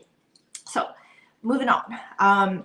The way that I like to see this is, let me just give you a little bit of my philosophy first, right? Like, I believe it's just technical projects specifically, they should be very, how do I say it? They should be very focused on the project. Like, coding is a skill set. It's not something that you sit there and memorize. It's not something that you just try to accumulate knowledge about. And it's actually quite different from many fields that are not skill set based. So what I recommend doing is to really learn the basics that you need to know, and then just immediately start working on projects. And that way you're able to really learn how to implement the things that you're learning. And then that's how you can also upgrade and get better at coding by doing more and more projects that are interesting and more complex. So in the very beginning, before you start your first project, I recommend that you learn these different things. And the language that I recommend that you learn in is Python. And the reason for this is because Python is extremely intuitive. It's a very high-level language, lots of great documentation, and also very flexible. If you're interested in data, you can use Python with data. If you're interested in more engineering aspects, more interested in development, you can do everything you want with Python. And these are the things that I think you should start off by learning, which is variables, data types, loops, functions, if statements, and object-oriented programming. And how is it that you're going to learn this? So here are some of the resources that I recommend you do this in. Don't worry, everything I listed there, they're not like things that are really obscure. Like this is really the introduction to computer science that you would usually get if you're taking a class in university or something like that. I personally really like going with interactive platforms like Free Code Camp, for example, or Code Academy. And the reason is because it's a lot closer to what coding actually feels like. You're able to put something in and get an immediate result back. Of course, you don't have to go with that. I also have recommendations in terms of books that you can learn from and also a course. Full disclosure, I personally don't like learning from books. I have a very short attention span, can't focus. So I have heard though from really good things about Learn Python 3 the hard way, as well as Python Crash Course. And then the course Programming for Everybody, I did take some modules of this course, and I have done like a mini review of it previously, and I think it's quite good. And of course, you can audit it for free on Coursera. Okay, so a little bit of tips on how to go about doing this. As I was mentioning earlier, don't try to learn everything. Don't try to memorize stuff. Coding is a skill set. You don't have to try to remember everything, exactly understand everything. It's more about getting that overview, because the real learning itself begins when you start working on a project. And another piece of recommendation is always be curious and experiment. If, for example, you're like, oh, I have this variable over here, like what happens if I do this to the variable? How is the variable constructed? Try to experiment a little bit more. Do it based upon like doing as opposed to absorbing information. And to learn all the stuff that I talked about previously, all these things, if you're allocating around like 3 or 4 hours a day, I would say you should be completely fine in covering all the basics within 2 weeks. And then after you do that comes the actual fun part, which is choosing your first project. So my recommendation for this is that you should always start with something that is interesting to you and useful to you. And you should start small. So interesting and useful, because if you're not interested in it and you definitely will run into issues and you can't figure it out, you will be very not motivated to actually fix your problems, and then you will probably give up. So if you're interested and you find it useful, that will give you a lot more motivation to actually figure out your project and actually do it. And starting small, like, we don't have to start off and try to build an entire social media network, for example, right? We try to do something that's really small, and then we can build up from there. So now let's talk about some of the project ideas that I have for you guys. So one of the very common ones that people like doing is a game. So for example, here we have poker, and implementing poker game in code it's a simple project, but it allows you to practice so many of the aspects of coding, including object-oriented programming, for example, including just a lot of the logical statements. You also touch upon how to use some data structures as well. And then you're also, by doing this, it helps you like think about how a game can actually be broken down into its subcomponents and how they can be built up on top of it. Another good reason is because there's been a lot of projects that have already been done on the internet with their source code completely free. So if you do get stuck, you can always go and look at those resources as well to help you along. Obviously, don't go and copy other people's code, because that doesn't help you learn at all. But it's nice because it's small and people have done it before, so you can always use those as references. Another one I would recommend is a stock trading bot. So this is something that's a little bit more data oriented. And me, myself, I'm quite interested in trading. So when you start off, right, you don't have to go and just create your entire bot, right? What you can do is you can just first have an array, just have a collection of different price data. You can think about doing some technical analysis. For example, you can just do some moving averages, or you can go and do something like RSI, and then have very simple logical statements like, oh, if RSI is greater than or equal to 70 or something, then you should probably sell. If RSI is less than or equal to 30, then you should probably buy. And you can have that output of just sell and buy. And in the beginning, right, it's a small project. You can actually manually go and do the trading yourself. You don't have to connect that to the actual trading platform, but it's a very good starting project, and it lets you practice small portions of how to manipulate data in different like lists where different data types, and then allow you to build up from there as well. So I would recommend this project. I've done this one personally as well myself. It was quite fun. And then after you do that, what you should learn, part 2. Next coming up, so you already have all the basics, you did your first project, and now it's about how to improve those projects, like how you can learn more and make your projects even better. So what I recommend that you learn is data structures, algorithms, how to use APIs, as well as how to debug when there's issues, and how to read documentation. Because when you're coding, the best way is not to write everything yourself from scratch, but to use other people's code. And in order to do that, you have to understand how to read their documentation so you know how to use their code. Again, well, with all these things that are covered, it's really, really easy to find these resources. The ones that I mentioned earlier, they usually have a secondary module where it's like one big module that covers all of these topics already. So nothing I'm saying here is out of the ordinary at all. It's covered in pretty much all introductory classes. So after you do that, you can continue on some other project ideas. You can actually continue on with that trading bot example, so you can actually make it into a full trading bot. So remember how before we were like, okay, we have like this list of data that we put in, and then we can do some manipulations, and it's going to spit out a sell or a buy. Well, now because you know how to use APIs and you can read documentations, you're able to interface that with the software of a broker, for example, and you're actually able to take that real life data and then do your manipulations, do all that logic, and then output the sell or buy order. And with the sell or buy order, you can then link it again to the broker so you can actually execute that. And then you come full circle in that way. And that is actually your minimal trading bot. Only word of advice is to not go and trade with your real money first, because you might accidentally have data error and lose all your money.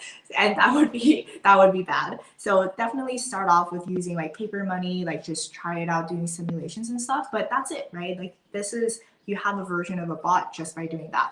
And it's if you're interested in trading, this is something that's like super interesting, because then you can then improve upon it in terms of the logic of what you're doing. What is it that you're executing your orders on, and just improving it from more of a data perspective as opposed to from an engineering perspective.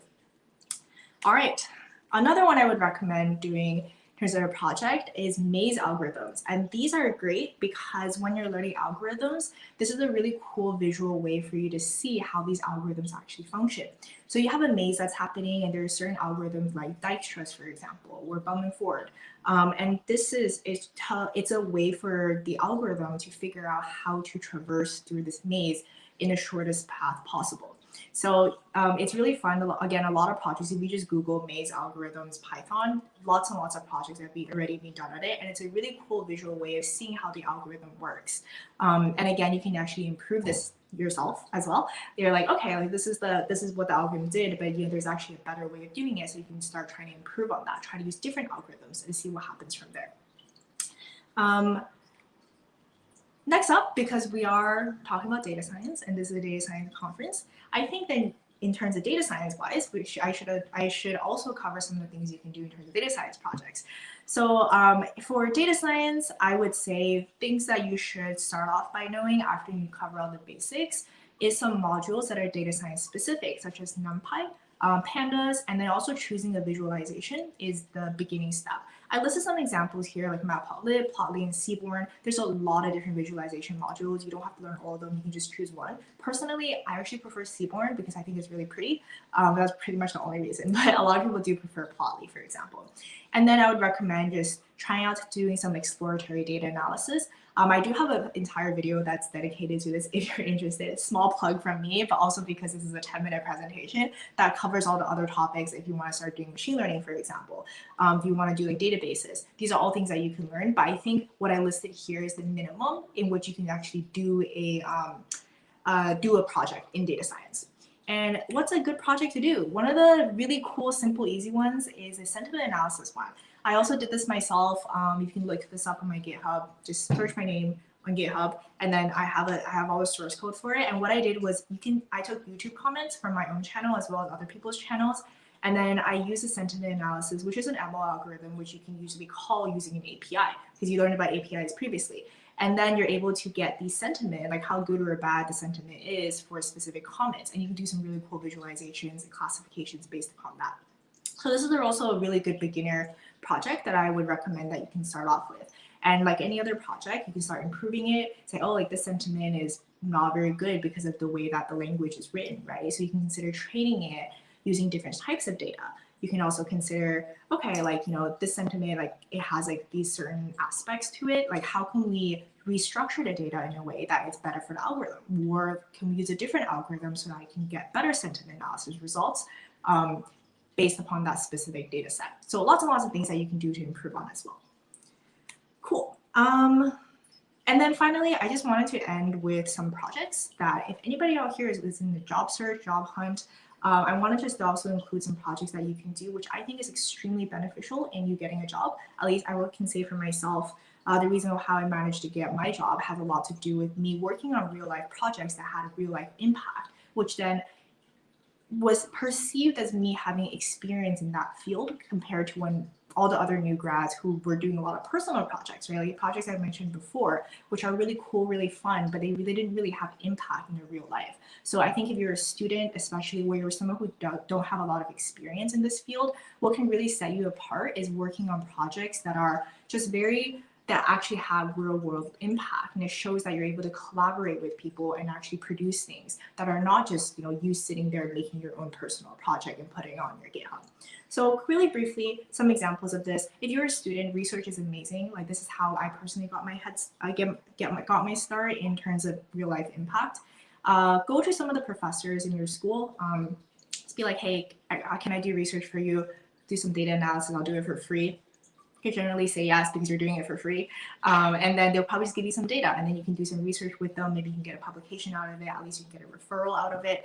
And that really is like a stepping stone towards getting a job.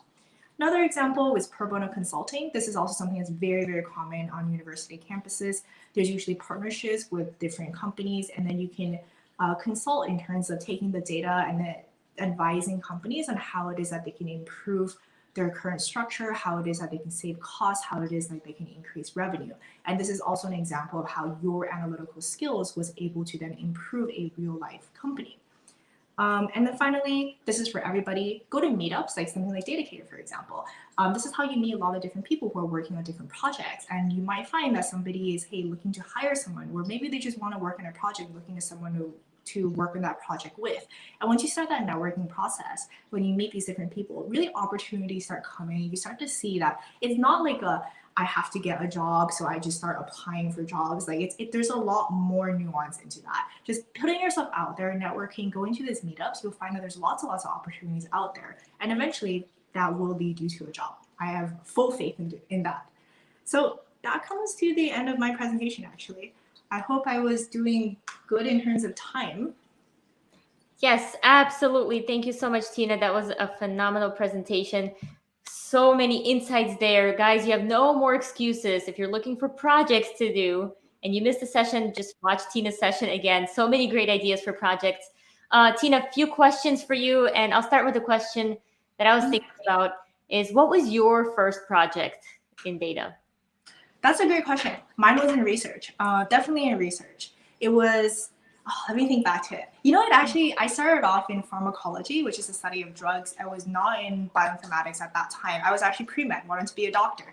But then I realized that I would be a terrible doctor. Anyways, I was doing wet lab, and then there was a lot of data that was coming in. And the first project for me was I pretty much had all this data, and it was taking me forever to fix it and do stuff in an Excel spreadsheet. And I was like, oh dear Lord, there has to be a better way of doing this. So then I was like, okay, gotta learn Python. So then I learned a little bit of Python, and then I automated the data analysis for that spreadsheet. That was like how I got my first start. And then I went on to do more projects, primarily in the biology space, and then moving on to bioinformatics. Okay, great. Thank you so much for sharing that. Yeah, I think it's always great for people who are looking for a job to hear these inspirational stories of how you can do your own personal projects to show a company that you have this experience before you actually have experience, which I know is a little tricky of what comes first. Another question here from George, and he's asking, what part of coding would you rather outsource? Is there anything that you don't really enjoy doing? That's a great question. For me, oh wow, I feel like we're gonna get some. If anybody who is doing my master's with me, please don't come after me. I did a computer science master's degree. Most of the people who did that master's degree went on to become software engineers. Me personally, I don't really like doing the development aspect of things. I like the building stuff part, the boilerplate code, and also just like thinking about how to construct things isn't super interesting to me. I like it when the data, getting the data and trying to figure out the insight portion. So it's pretty much everything that comes before getting the data insights and pushing the insights through so that they actually create impact is what I would love to outsource. Okay, all right, awesome, thank you. Question here from Priscilla. She's asking, do you have any tips on how to present a portfolio with your projects? Yeah. So I see a portfolio as something that is complementary to your resume, right? It shouldn't replace your resume. And your resume is about telling a story, right? Like this is who you are, these are the skills that you have, and how you and the story of who you are. Your portfolio should do something similar. It should exemplify some of the things that you talk about in your resume. You're like, oh, I'm very interested in, I don't know, like what is that people are interested in these days? I don't know, in sports, right? Then you have a project in sports analytics, something like that. Then that really showcases the fact that you're interested in sports. So you think about it as like kind of a storytelling as well. How are these projects, how do they relate to who you are? And then how to present that in a way so that it also tells a story in terms of the progress that you've been through, and then also where you see yourself in the future. So when you're presenting a portfolio, I also highly recommend not just being like, hey, I did this project and just like slap it on, but talk about how you can actually improve that project, right? Because projects that are always living things. Think about so your employer, they're actually seeing you're not just like doing projects for the sake of that. It's about how to like improve that in the future, what your plans are in terms of improving it. Yeah, great advice. Thank you. We do have several more questions that are coming in on LinkedIn if you have the time to go in there and sort of answer them in the chat. But also, I wanted to ask you about the link. You said you had a video link to a longer video about this topic. If you want to share that on LinkedIn as well, I think that would be really helpful. I'm going to ask a really noob question about how do I do that? Okay, I'll send you a link offline on LinkedIn so I should have to see that. All right, yeah, Awesome. I'll be happy to. All right, awesome. Thank you so much, Tina. It was really great hearing from you today. Thanks. All right, I'm going to go ahead and bring up our next speaker. We're going to hear from Nate Nichols from Narrative Science. He's going to talk to us about no more dashboards, why data storytelling is your key to communicating insights. As a chief scientist, Nate is responsible for defining Narrative Science's vision for AI and automated data storytelling, ensuring that their products are aligned to that vision and articulating that vision outside of the company. Over 10 years at Narrative Science, Nate and other inventors have been granted 45 patents with another 40 filed. Prior to Narrative Science, Nate earned his PhD at Northwestern University in AI with his thesis, Machine Generated Content. All right, I cannot wait to hear from you, Nate. I'm going to go ahead and add you to, oops, added the wrong thing. I added your slide before I added you. Nate, welcome to the show. Hi, Kate. Thank you. Thanks for having me. Hi, everybody. Absolutely. I won't take up any more of your time, Nate, so I'm going to go ahead and share your slides. I'll hop off and I'll be back in about 10 minutes with questions. All right, sounds great. Thank you. Hi, everybody. Thanks for listening today. Dashboards have failed us.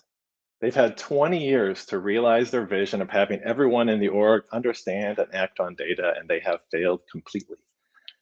It's a tragedy in slow motion, and it's one we have to call out explicitly because the vision of BI is a beautiful one. It's a worthy one, and dashboards are never going to get us there. We need a new way, a better way, and that's why I'm here today, to show a better way for ordinary business users to understand and act on what's happening in the data. They say it's better to be at the bottom of a ladder you do want to climb than halfway up one you don't. And right now, the entire industry is halfway up the dashboard ladder. And when we look up, we see that the ladder goes nowhere. It's a dead end. And admitting that is the first step towards something better.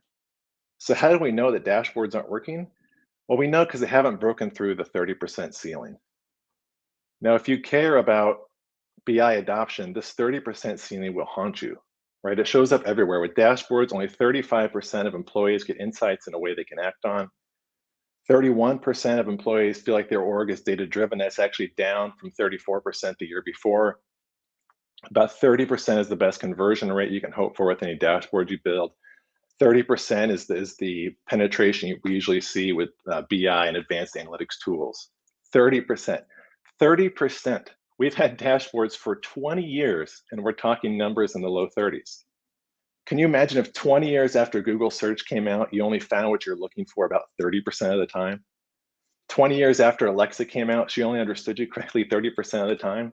20 years after Google Maps, you only got to your destination about 30% of the time. Of course not, it's preposterous. But this is the world we're in with dashboards. And we can pick on dashboards all day, right? But we need to have some alternative. We need to have some consumption layer, some last mile of the BI pipeline. And this may sound like some kind of like big, difficult problem, but it's not. It turns out there's the right answer. Researchers have actually done the studies, and we know the best way to communicate data and insights to people in a way they understand and act on. They're called data stories. I'm sure you've heard that term today here at DATAcated, but if you haven't, here's a couple of examples. I'm sure you've interacted with them online. And we have a pretty rigorous definition for what it takes to be a data story as well. Gartner and a guy named Brent Dykes, who I think is speaking here shortly, they've worked on this and they come up with 3 pillars that every data story has. The first is visualization, right? Charts and graphs like we're used to. But this isn't a random shotgun blast of charts like you might find in a dashboard. These are specific visualizations that have been selected to support the main point and the takeaways of the second pillar. That's the narrative. The narrative is real sentences that describe what's happening in the data in a way that the reader can understand and wrap their arms around. The narrative usually has a top line point it's trying to make, support for that point, cause and effect, surprising or unexpected things, data-driven context to give you a broader picture, if possible, suggested next steps. When an exec stares at a dashboard for a few seconds and says, tell me what I'm looking at here, they're asking for the narrative. And finally, the third pillar is context that's not in the data. The team was at an offsite, so their numbers are down. The client was out sick, so the deal slipped to next month. There were some bugs, so engagement numbers last month looked lower than they actually were. The kind of stuff that is not in the data itself, but is really critical for understanding what is in the data. And my guess is that something about data stories might jump out at you. First, it makes sense that they're really effective, but they also sound like a pain in the ass to make, right? They're really easy and nice for the readers, but it's a huge amount of work for the authors. So it's no wonder that data stories really haven't taken over the world, right? Your analysts are already stretched thin as it is. Asking them to regularly pull together accurate, deep, insightful data stories for every business user in your org is asking way too much. So we've been kind of stuck. Data stories have the impact we're longing for, but they've been impossible to scale. Dashboards, they don't really work well for typical business users, but they scale really nicely, right? You can give out Power BI access all day long.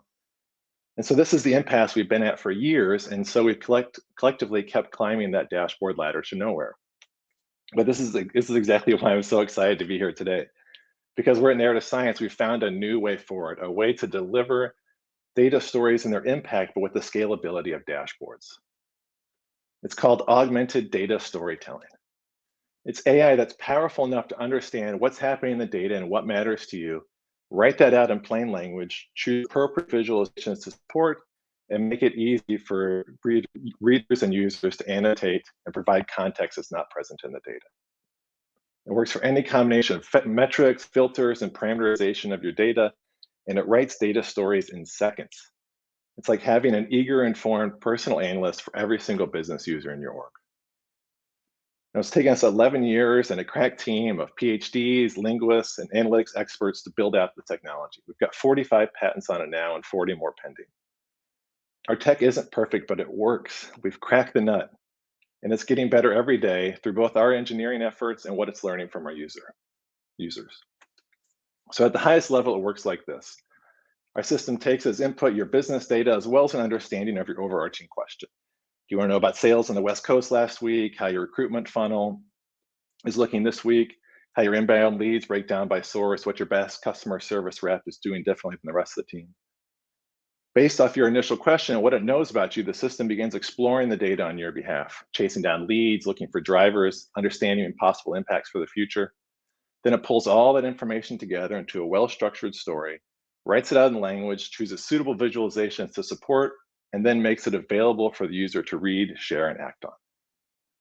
Now, I'm super proud of our technology and what our engineers have built, and I'm happy to talk about it all day long.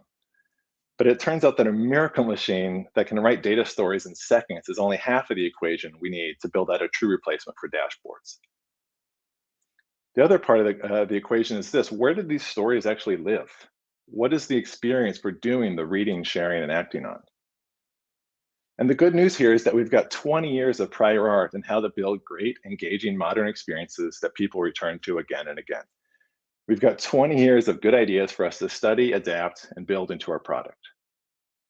So we started by surveying the apps and experiences that we loved and have proven successful with consumers. Spotify, Netflix, Apple News, Reddit, Twitter, Stitch Fix, New York Times, on and on. And we made a list of the features we saw over and over: push notifications, a newsfeed experience for staying current, a look and feel that's friendly and approachable, alerting to let you know about something important, personalization, a fantastic mobile experience, embedding with other apps, social features, attractive design, recommendations for you, a follow or subscribe model. And we boiled those all up into 3 main points. And we knew that the home for our augmented data stories had to be a simple, personal, and proactive experience. And this slide essentially became our design brief. And I'm very proud to say that our prod dev team met the hell out of that brief when they built Lexio. Lexio is the world's only augmented data storytelling product, and it's the only BI product with a simple, personal, and proactive experience. It's the last mile of BI. It's available for sale now, and I've just got time today to give you a little sense of what it actually looks like. Here it is, and you can see it looks nothing like a dashboard. Right on the laptop on the left, you see our summary screen. This is the first thing a user sees when they log in, helps them quickly get oriented with their day. And on the right, on the mobile, you see our newsfeed and individual stories.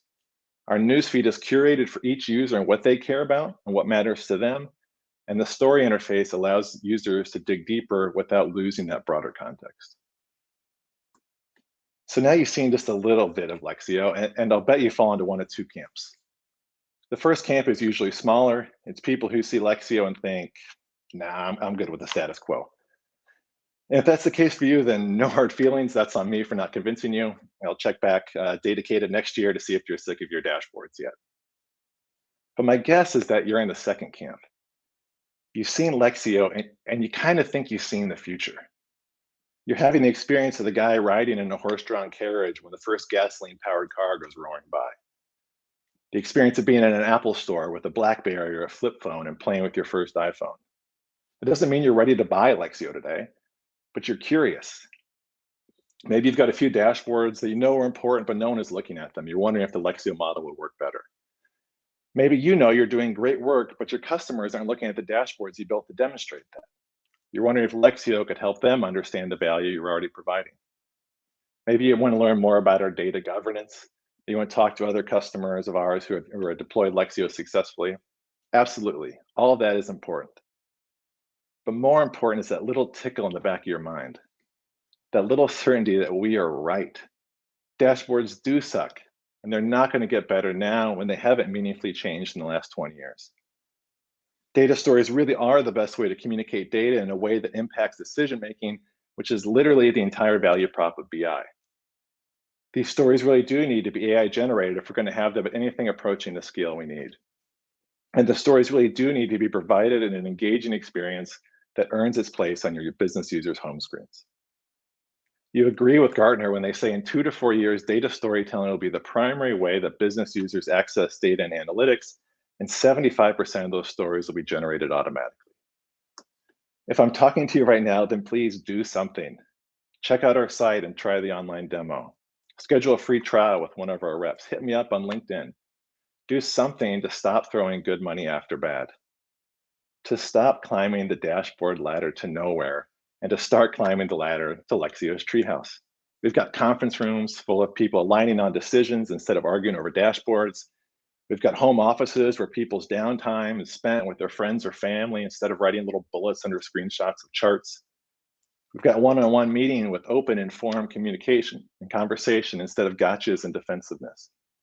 We've got analysts doing deep, meaningful analytical work instead of playing whack-a-mole or building things that no one uses. We love it here. Our customers love it here. If you think you might too, then let's talk. Thanks for your time.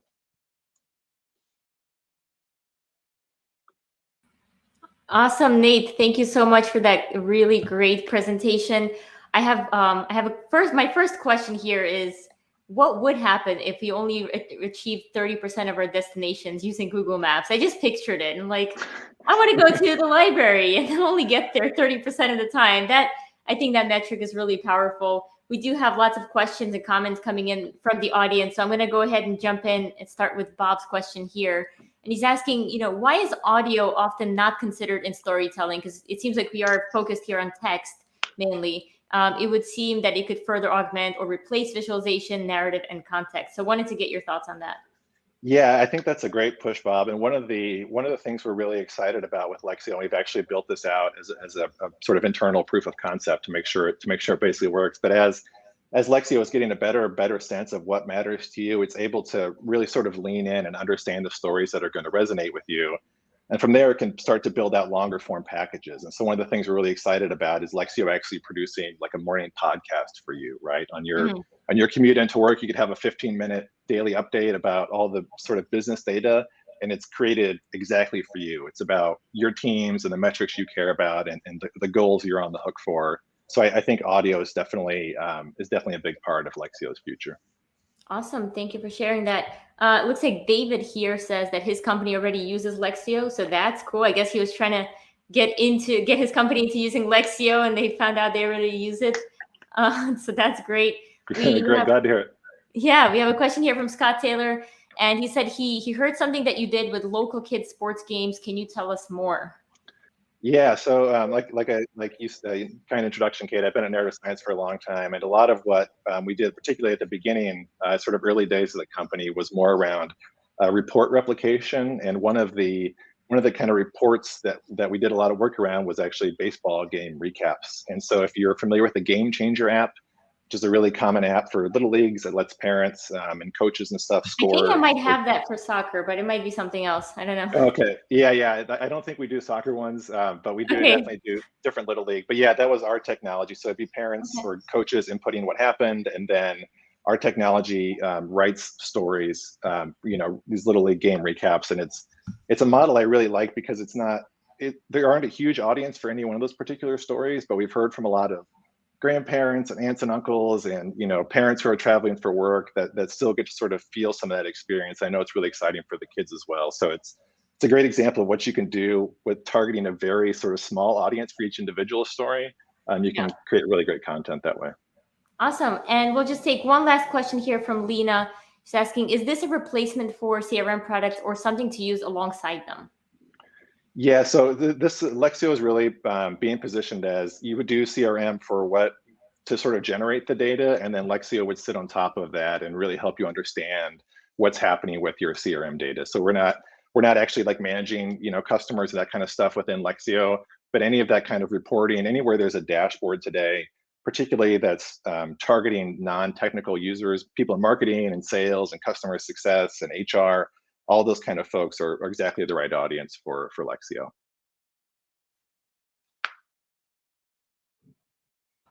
I'm speaking on mute. Look at that. The host on mute. How dare it? No, I had some background noise, so I muted it. Last question for you. Personally, I want people to know, where can they go to find out more about Lexio if they wanted to get a trial or kind of play around with the tool? Yeah, you can just DM me on LinkedIn, and I'll also I can hang out and drop into the chat. But it's narrativescience.com. If you Google narrative science or Lexio, we're there. There's a free online demo you can try without signing up for anything. And you're also obviously get in contact with us, and we're happy to trial things with your data so you can see what Lexio actually looks like within your organization. Okay, awesome. Well, Nate, thank you so much for your time here. Awesome. Thank you, Kate. Thanks everybody for listening and watching. All right. Thank you. Okay, guys, we are now moving on to something that I've been planning that I think will be fun for the audience here. We're going to do some DATAcated trivia, and we do have some prizes available for you.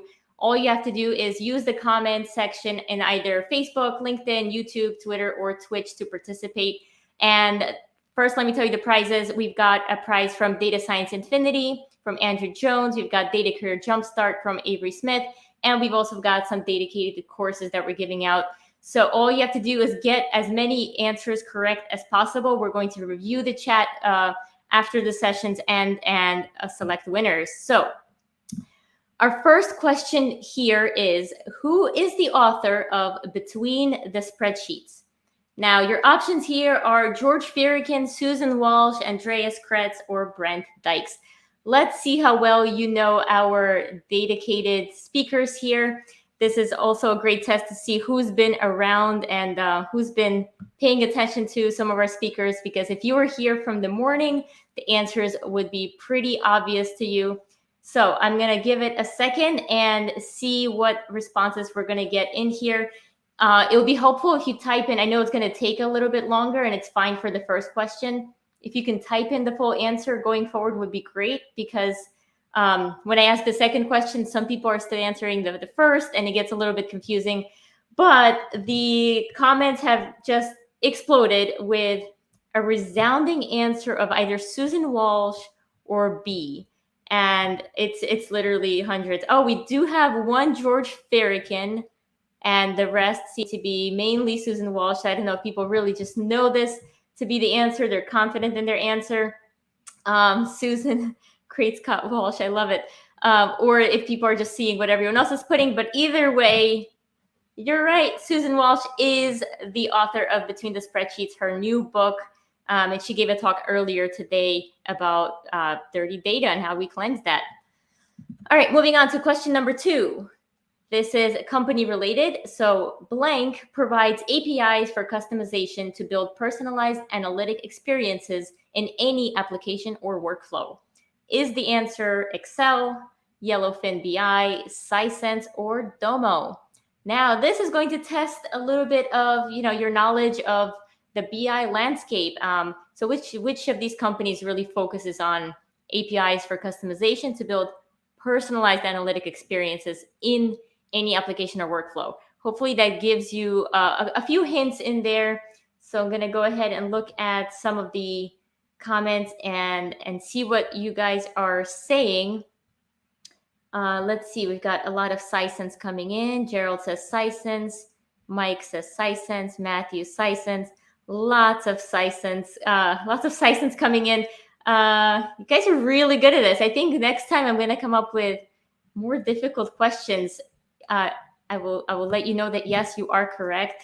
The answer is Sisense. So we're going to go ahead and move on to question number 3. Now, who is known as Dr. Spotfire? Now, if you've been watching part 2 of the conference, this would be a really easy answer for you. But our options are, is it Scott Taylor? Is it Daliana Liu? Is it George Farrakhan? Or is it Neil Kanungo? Can't wait to hear your answers. Also, let me know in the chat, or you can message me directly if you think the trivia is a fun aspect for the DATAcated Expo. I definitely want to make sure we are all having fun here.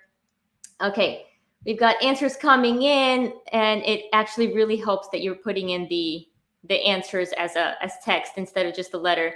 So yes, lots of Neil Kanungos. We've got some folks saying, oh yeah, mostly Neil Kanungos. Yeah, it looks like you guys just really know your Dr. Spotfire. Neil Kanungo. So far, you've been really good at getting these right. So I'm going to go ahead and move on to question number 4. McLaren Racing recently announced a partnership with, this is another company-related question. Did they announce a partnership with Tableau? Was it Snowflake? Was it Alteryx? Or was it Databricks? Let us know in the comments. So McLaren Racing recently announced a partnership. Really cool partnership, by the way, guys. Highly encourage you to go ahead and check it out. So let's see what comments are coming in. I see Samuel says D. Let's see. Comments are still, there is about a 40-second lag or so from when people type an answer to when I actually see it. All right, we've got some for Alteryx. Guys really know your questions. Question for Alteryx. Yeah, that helps me even more, telling me which question you're answering. Lots of Alteryx coming in. Yep, you guys are correct. Alteryx is the right answer here. And we're almost through with this trivia, but here's another question. Scott Taylor recently published a book titled, now I actually think this might throw some people off. So which title was it? Was it Telling Your Data Story? Was it Whispering to Data? Because, he's the data whisperer. Was it The Data Truth? Or was it Data for Dummies? Now, let us know what is the name of the book that Scott Taylor recently published. Let's see these answers coming in. I hope Scott gets a kick out of this because I obviously had to come up with a couple of titles that were not his book title. So we've got The Data Truth. We've got, oh, that was a prior question. We've got another one for The Data Truth. Scott, you cannot participate. I see Scott is in the audience here. We've got some options. It's going really, really fast. Let's see. Telling Your Data Story, The Data Truth. Lots of votes for The Data Truth. I think I finally stumped our audience. I love it. We've got some people saying the right answer here, so I'm gonna go ahead and flip over to the right answer is telling your data story. Now, Scott Taylor is known as the data whisperer, and he is known to wear the truth cap, but the title of the book is actually telling your data story. All right, question number 6. Blank, this is people related, is the host of the Data Scientist Show. Is it Joe Rice? Is it Daliana Liu, Harpreet Sahota, or Brandy Sanders? Which one of these individuals is the host of the amazing The Data Scientist Show? Let's hear it for question number 6. Scott says he has a branding issue thanks to the market research. Scott, you should have just let me, title your book. That would have been the title. But anyways, let's keep going and see what answers we've got for question number 6. So who is the host of the Data Scientist Show? Also, don't cheat. Just let us know. What is it that you're thinking? Let's see. Daliana Liu.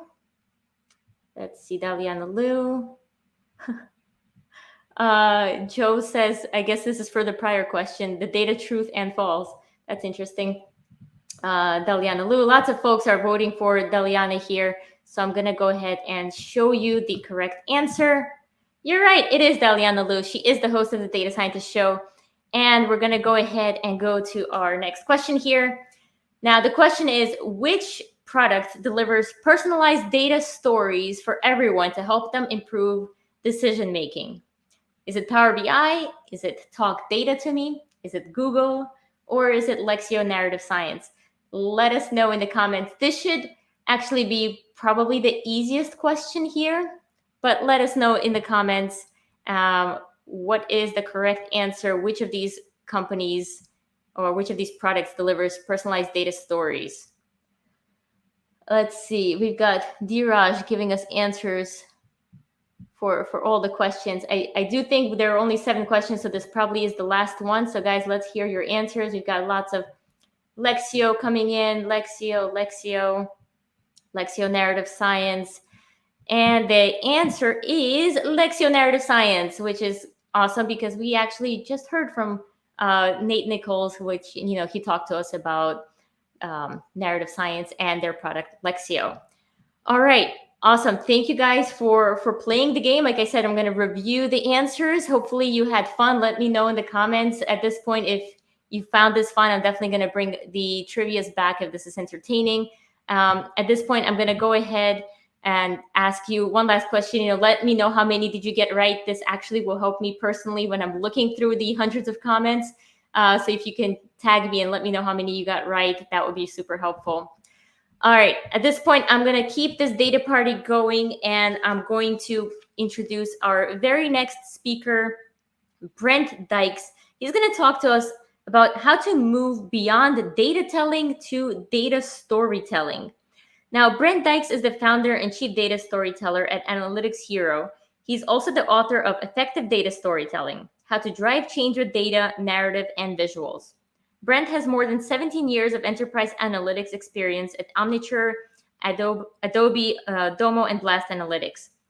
His passion for data strategy and data storytelling comes from consulting with many industry leaders, including Nike, Microsoft, Sony, and Comcast.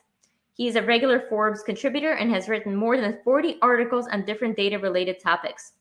In 2016, Brent received the Most Influential Industry Contributor Award from the Digital Analytics Association. Wow, awesome. Brent, I'm going to go ahead and bring you up on our virtual stage here. Welcome to the DATAcated Show. Thank you. It's great to be here. Can you hear me and do you see my slides? I hear you. I see you. I see your slides. I'm going to hop off the stage here and let you take it away. Awesome. Thank you so much. So today I'm going to talk about how to move beyond data telling to data storytelling. And if we think about in the early ages, from an early age, we love to hear stories as kids. And then as parents, we love to tell stories. And then if we transition to the business world, storytelling is a big part of how we share our concepts, how we share our ideas in the workplace. And so it's integral to how we communicate.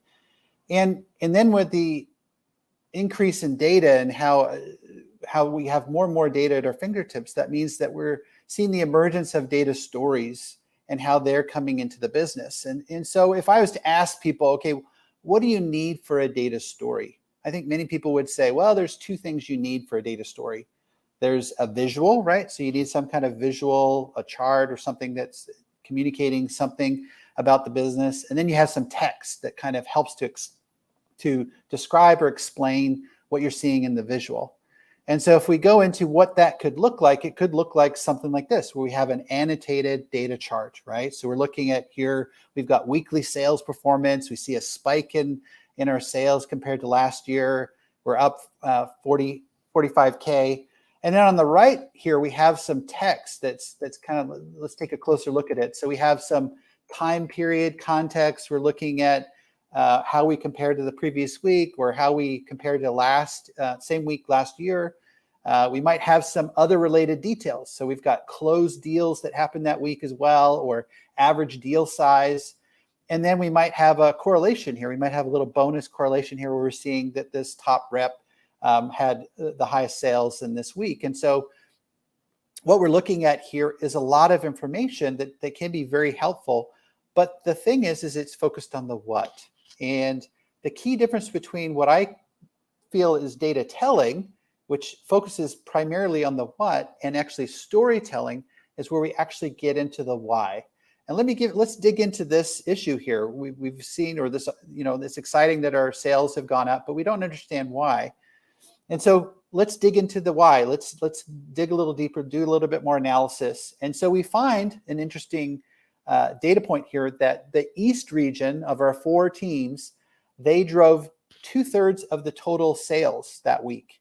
And then another statistic that's interesting is that week that we had more than 3/4 of the sales were for new products. We just launched a new product line. So that's really encouraging. Now, when we combine these two statistics and we dig a little bit deeper, we start to see what's going on here. And we start to see some actions that we can take, because when we look at the sales training that the different sales teams did on our new product line, only the East team was 100% compliant with that training. And so now we know, hey, wait a second, we've got an opportunity here with these other sales teams to drive even more sales in coming weeks, but we need to get them compliant. And so this is really focusing on the why. And that's the real difference between what some people are calling a data story and what I feel is a data story. Unless you're getting into the why, you really don't have a data story.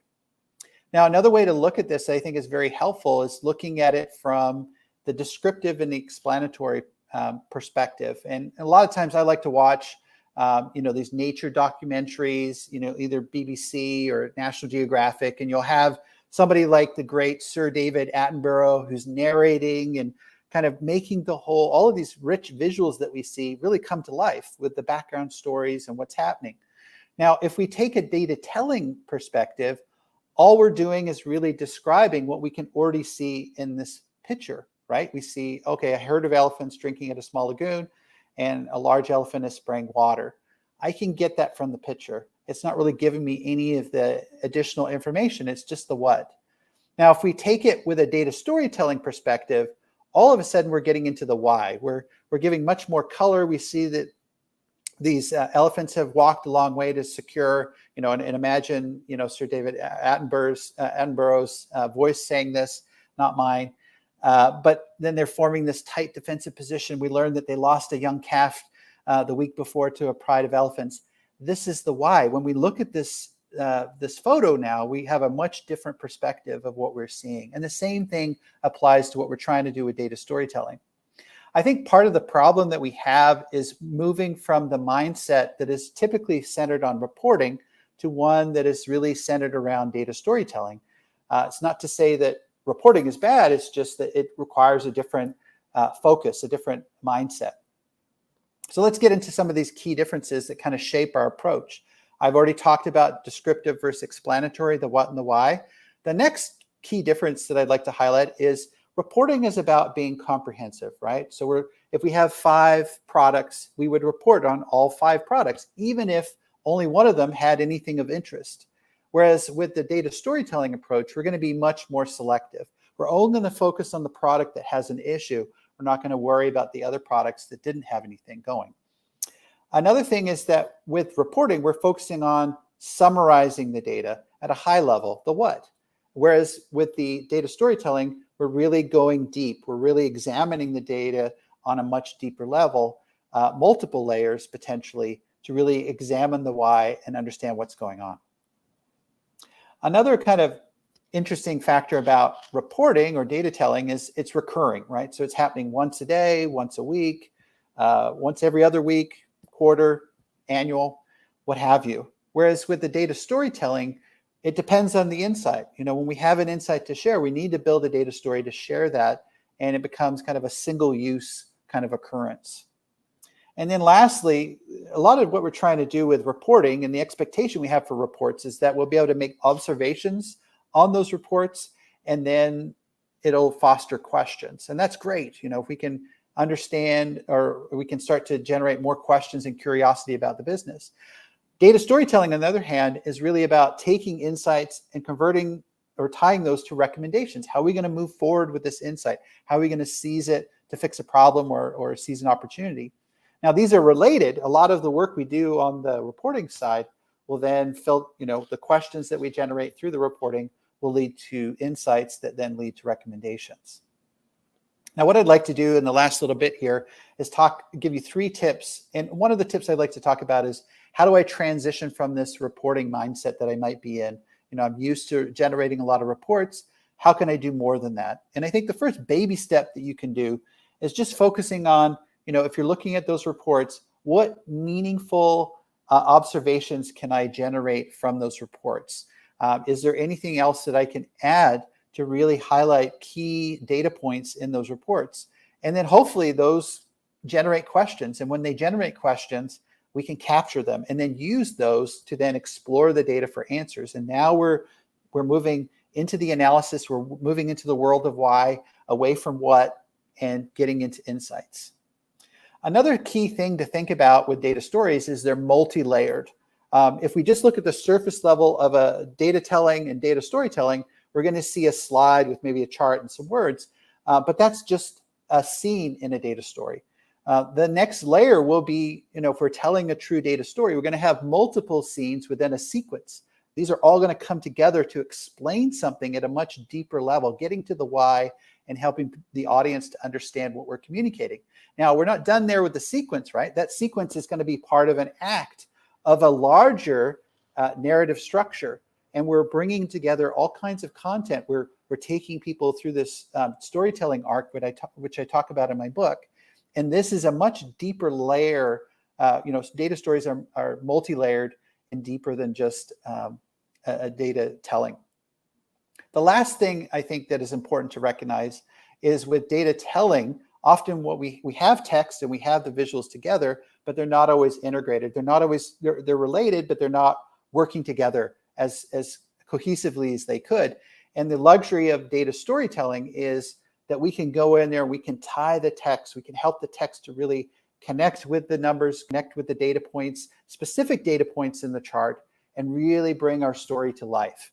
And so that's what we must do when we're data storytelling. And so I really like this quote from Stephen Few. You know, the numbers have an important story to tell. It's up to us as data storytellers to give them a clear and convincing voice.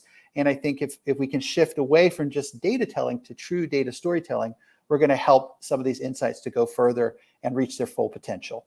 If you'd like to learn more about my philosophies on data storytelling, please connect with me on LinkedIn. That's a great place. You can send me an email at brent@analyticshero.com, or you can go to the website effectivedatastorytelling.com, where you can download a free chapter of my book. Also, my book's available on Amazon. And yeah, I'm super happy to share these thoughts with you today. Awesome, Brent. Thank you so much for this amazing presentation. We do have several questions coming in, but first I want to start with, you mentioned getting observations that are more meaningful and kind of focusing in on that. So my question to you is, how would, let's say, a data analyst or a data storyteller know what exactly is more meaningful?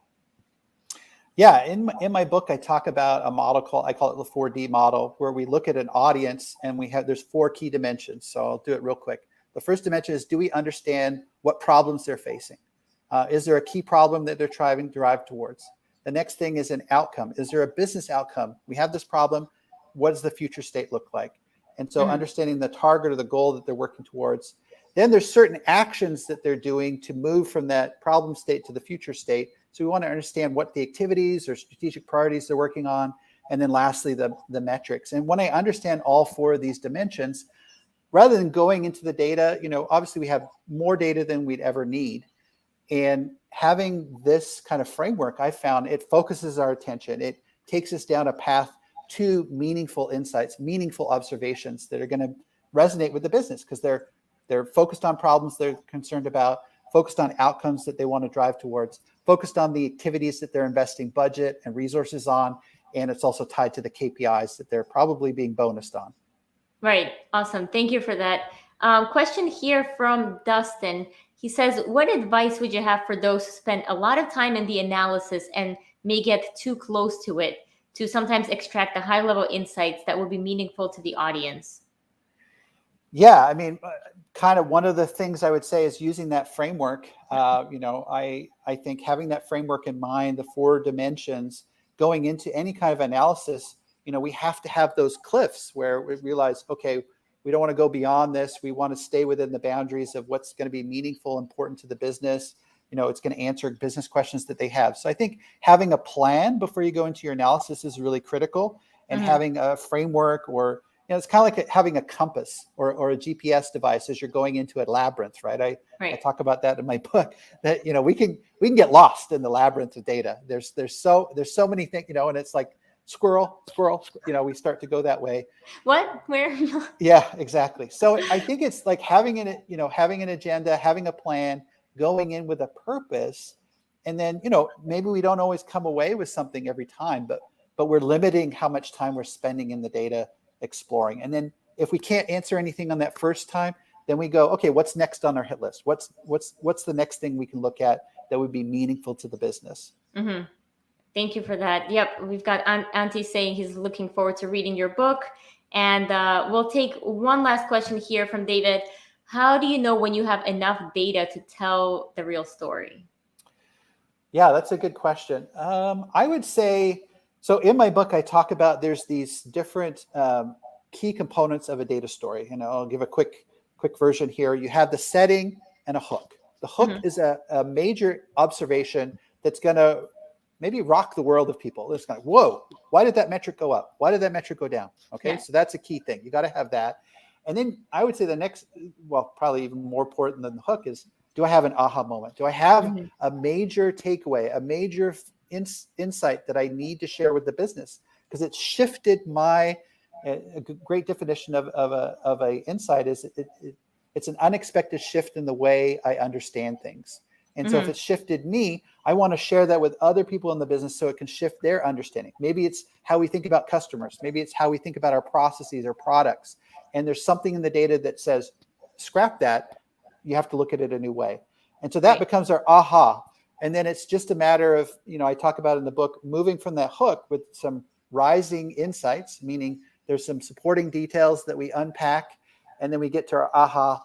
And then our work isn't done when we get to the aha. We need to also build out the solution. What are the recommendations? What do we recommend? What do we get them to consider to take action on that? And they may require additional analysis. So I would say if you meet all those criteria, I have an aha moment, I have a hook, I have enough to connect those two, I have some setting that sets up the hook, and then I have information on how to act on this data, then I have all the data I need to tell, a data story.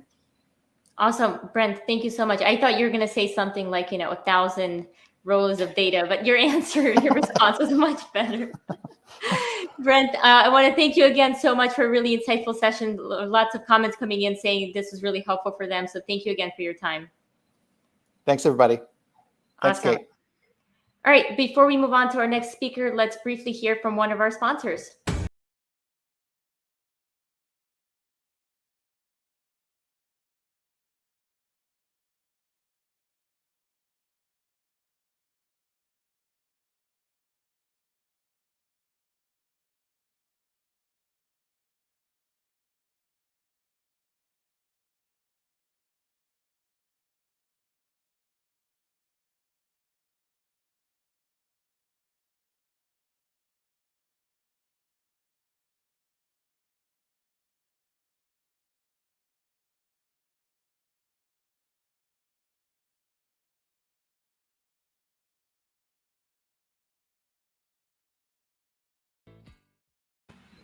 All right, let's go ahead and bring up our next speaker. I'm going to quickly introduce her, Aishwarya Srinivasan. I hope I said that right. You'll correct me when I bring you up on stage.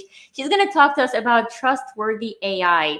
Aishwarya is an AI and machine learning innovation leader at IBM Data and AI. She works cross-functionally with the product team, data science team, and sales to research AI use cases for clients by conducting discovery workshops and building assets to showcase business value of the technology. She's an advocate for open source technologies, currently a developer advocate for PyTorch Lightning, and previously a contributor to Scikit-learn. She holds a postgraduate degree in data science from Columbia University. She's very focused on expanding her horizons in the machine learning research community, including her recent patent award won in 2018 for developing a reinforcement learning model for machine trading. She is an ambassador for the Women in Data Science community, originating from Stanford University. She has a huge follower base on LinkedIn and actively organizes events and conferences to inspire budding data scientists. She has been spotlighted as a LinkedIn Top Voice 2020 for data science and AI. I'm going to go ahead and bring Aishwarya up on our stage here. Hello, hello, Hi, and Kate. welcome to the DATAcated Expo. It's a really a pleasure to have you here. Thank you so much. I'm really glad. I was just like listening to Brent, and it was just amazing to, see how diverse kind of topics you have collected together for the expo. Awesome. Well, I'm going to let you take the stage. You've got your 10 Sure. minutes and we'll be back with questions for you. Thank you so much. Yes, absolutely. I'm gonna go ahead and share my screen.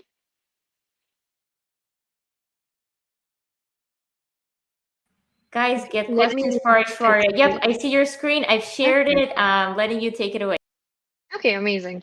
So I'm not sure like which time zone you guys are joining in from. So like good morning, good evening, or good afternoon to whichever time zone you're tuning in from. And today I'm like really excited to talk about trustworthy AI because this is one of the things which we have been noticing needs to be addressed in different industries.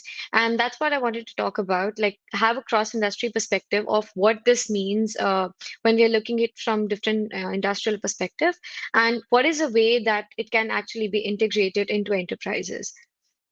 So I'm just going to skip this. Yeah. So one of the reasons why trustworthy AI became a topic of concern is because of the issues or like because of the alarming cases that we saw was coming out of different technical technology companies and how we saw that impact was getting hold in the society. So we've been seeing all these new snippets that you see on the screen. Like we've been hearing about these stories and it does concern all of us, right? Being a data scientist myself, like I can totally feel and like I do myself be scared of the ill effects of the technology that we are building. But everything, like as we say, like every coin has both two sides. This is not something that's not unaddressable. It's absolutely something that can be addressed, and it's just a means of setting up the right guidelines, making sure that the technology is being built with the right kind of processes that it can be addressed. So when we speak about trustworthy AI, right, like this is such a broad topic that it's very difficult to explain it to somebody just with like one sentence. So a way I have figured this out is like dividing it into different pillars, and then we can address this in all our technologies that we are building. So we can distribute like the trustworthy AI into the pillars that you see on the screen. So it's right from explainability, fairness, robustness, privacy, and transparency. Let me like get into each of these pillars. Explainability, right? Like as you saw in the previous talk that Brent was giving about data storytelling, that's a part of explainability that we see here, right? Explainability comes in three sections. That's like explaining your data. That is like you have good interpretation on your data that you're using. You have a business insight into the data that you have, and then explaining the model. That's another crucial aspect that you see, that we need to explain the model. We need to understand what the model is doing. Why is it picking out certain features? Why is it selecting certain feature engineering? Why is it working on a certain set of hyperparameters? And why does it deliver a certain kind of probability for different predictions, right? So that's second section. Now, the final section around explainability is explaining the results. So for example, let's say we are building a prediction system that's rejecting or accepting any kind of applications. It could either be like loan application or increasing your credit card limit, or it could be like submitting your resume and being accepted for any job or not. So when you see these predictions that's coming out of the models, that predictions also needs to be explained. So these explainability concept comes in different facets, because it's not just the consumers who needs explanation on the final predictions that you're getting. It's also the stakeholders who are owners in the organization, who are business leaders in the organization, who need different kinds of explanation. It's also the data scientists who are building these models and they are sharing it and it's going through reusability pipelines. They also need different kinds of explainability. So the explainability pillar encompasses the three kinds of explainability. That's data explainability, model explainability, and predictive explainability. And it has to cater through different personas and have different kinds of explanations for different kinds of people involved in this entire data science pipeline. Now, the second section is fairness. So, fairness, as the word explains itself, you know that we need to make sure that the models that we are building does not incorporate any kinds of biases in them. So, when I say biases, this is not just the bias that the model can just inherit. It's something that could also come from the data.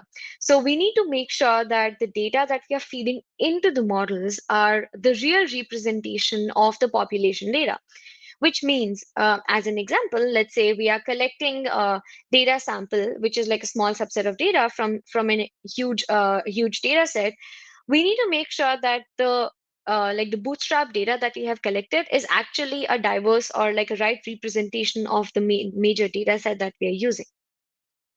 Along with this, we also need to make sure that there is no societal implication on the data set.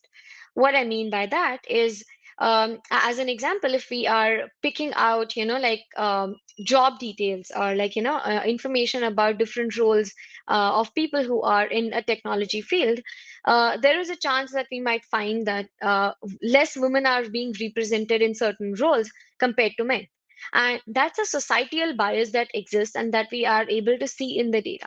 And these are also crucial points that we need to address. And we need to make sure that these biases are not really reflected back onto the models that we are building. And these biases are not being produced as a part of the prediction by the model. Now, the third thing is robustness. With robustness, we want to make sure that the models or like the data analytics pipeline that we are building is free of any attacks. Now, these attacks could be either on the data, it could either be on the model where the model is sitting, or it could be on the ultimate predictions. So one of the easiest examples that I can think about, to explain robustness is with respect to adversarial attacks, right? If you input any kind of image to an image classifier model, and it ideally should be predicting the right kind of label for that, but you introduce some kind of noises into the image, which when a human eyes looks at it, it's not detectable. But when the same image with slight noise inherited into it is passed through the model, we see that the model is now predicting a completely different label with a high probability. Now that's an issue, because now what's happening is that we are targeting the model and we are exploiting the way the model is being built. Similarly, there can be attacks that could happen on the data itself. So wherever the data repository is using which the data model is being trained, that could be attacked. And similarly, any model outputs that's coming from the model could also be attacked. Now, the final output is only supposed to be visible to certain audiences, and it could be intercepted, and that system could be hacked. So that's why we wanted to make sure that with robustness, we want to make sure that all the AI pipelines that we are building is robust and is capable of preventing these kinds of attacks, or at least are able to detect these kind of attacks happening. With privacy, we of course know there's been a lot of conversation going on, because different companies are involved at different levels, and very straightforward questions have been posted on these companies about data privacy. Because with data privacy, we want to make sure that the users whose data is being used needs to be private, and only certain kinds of data belonging to individuals can be accessible to industries. And that's why we want to make sure that any kind of sensitive information or personally identifiable information is not leaked to anybody in this entire process. Now, the last pillar is transparency.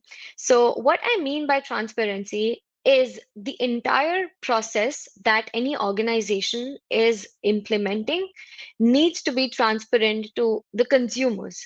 That is, if your data is being used, then you need to be aware of how this data is being collected.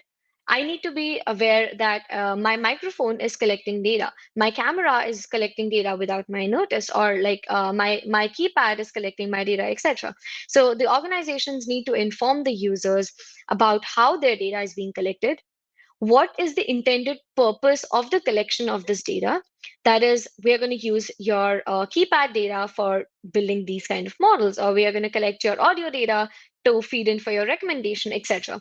So the user need to be aware of where this data is being used, and as a part of the process, the organization need to make sure that the data is not being used for any other purposes than the initial intent that was communicated.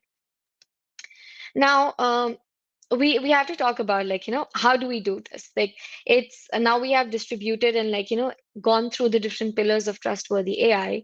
Now, how do organization implement this vast guideline, or this vast concept into their enterprise? So it can very simply be divided into three sections. So one is technology, the second is people, and the third is process.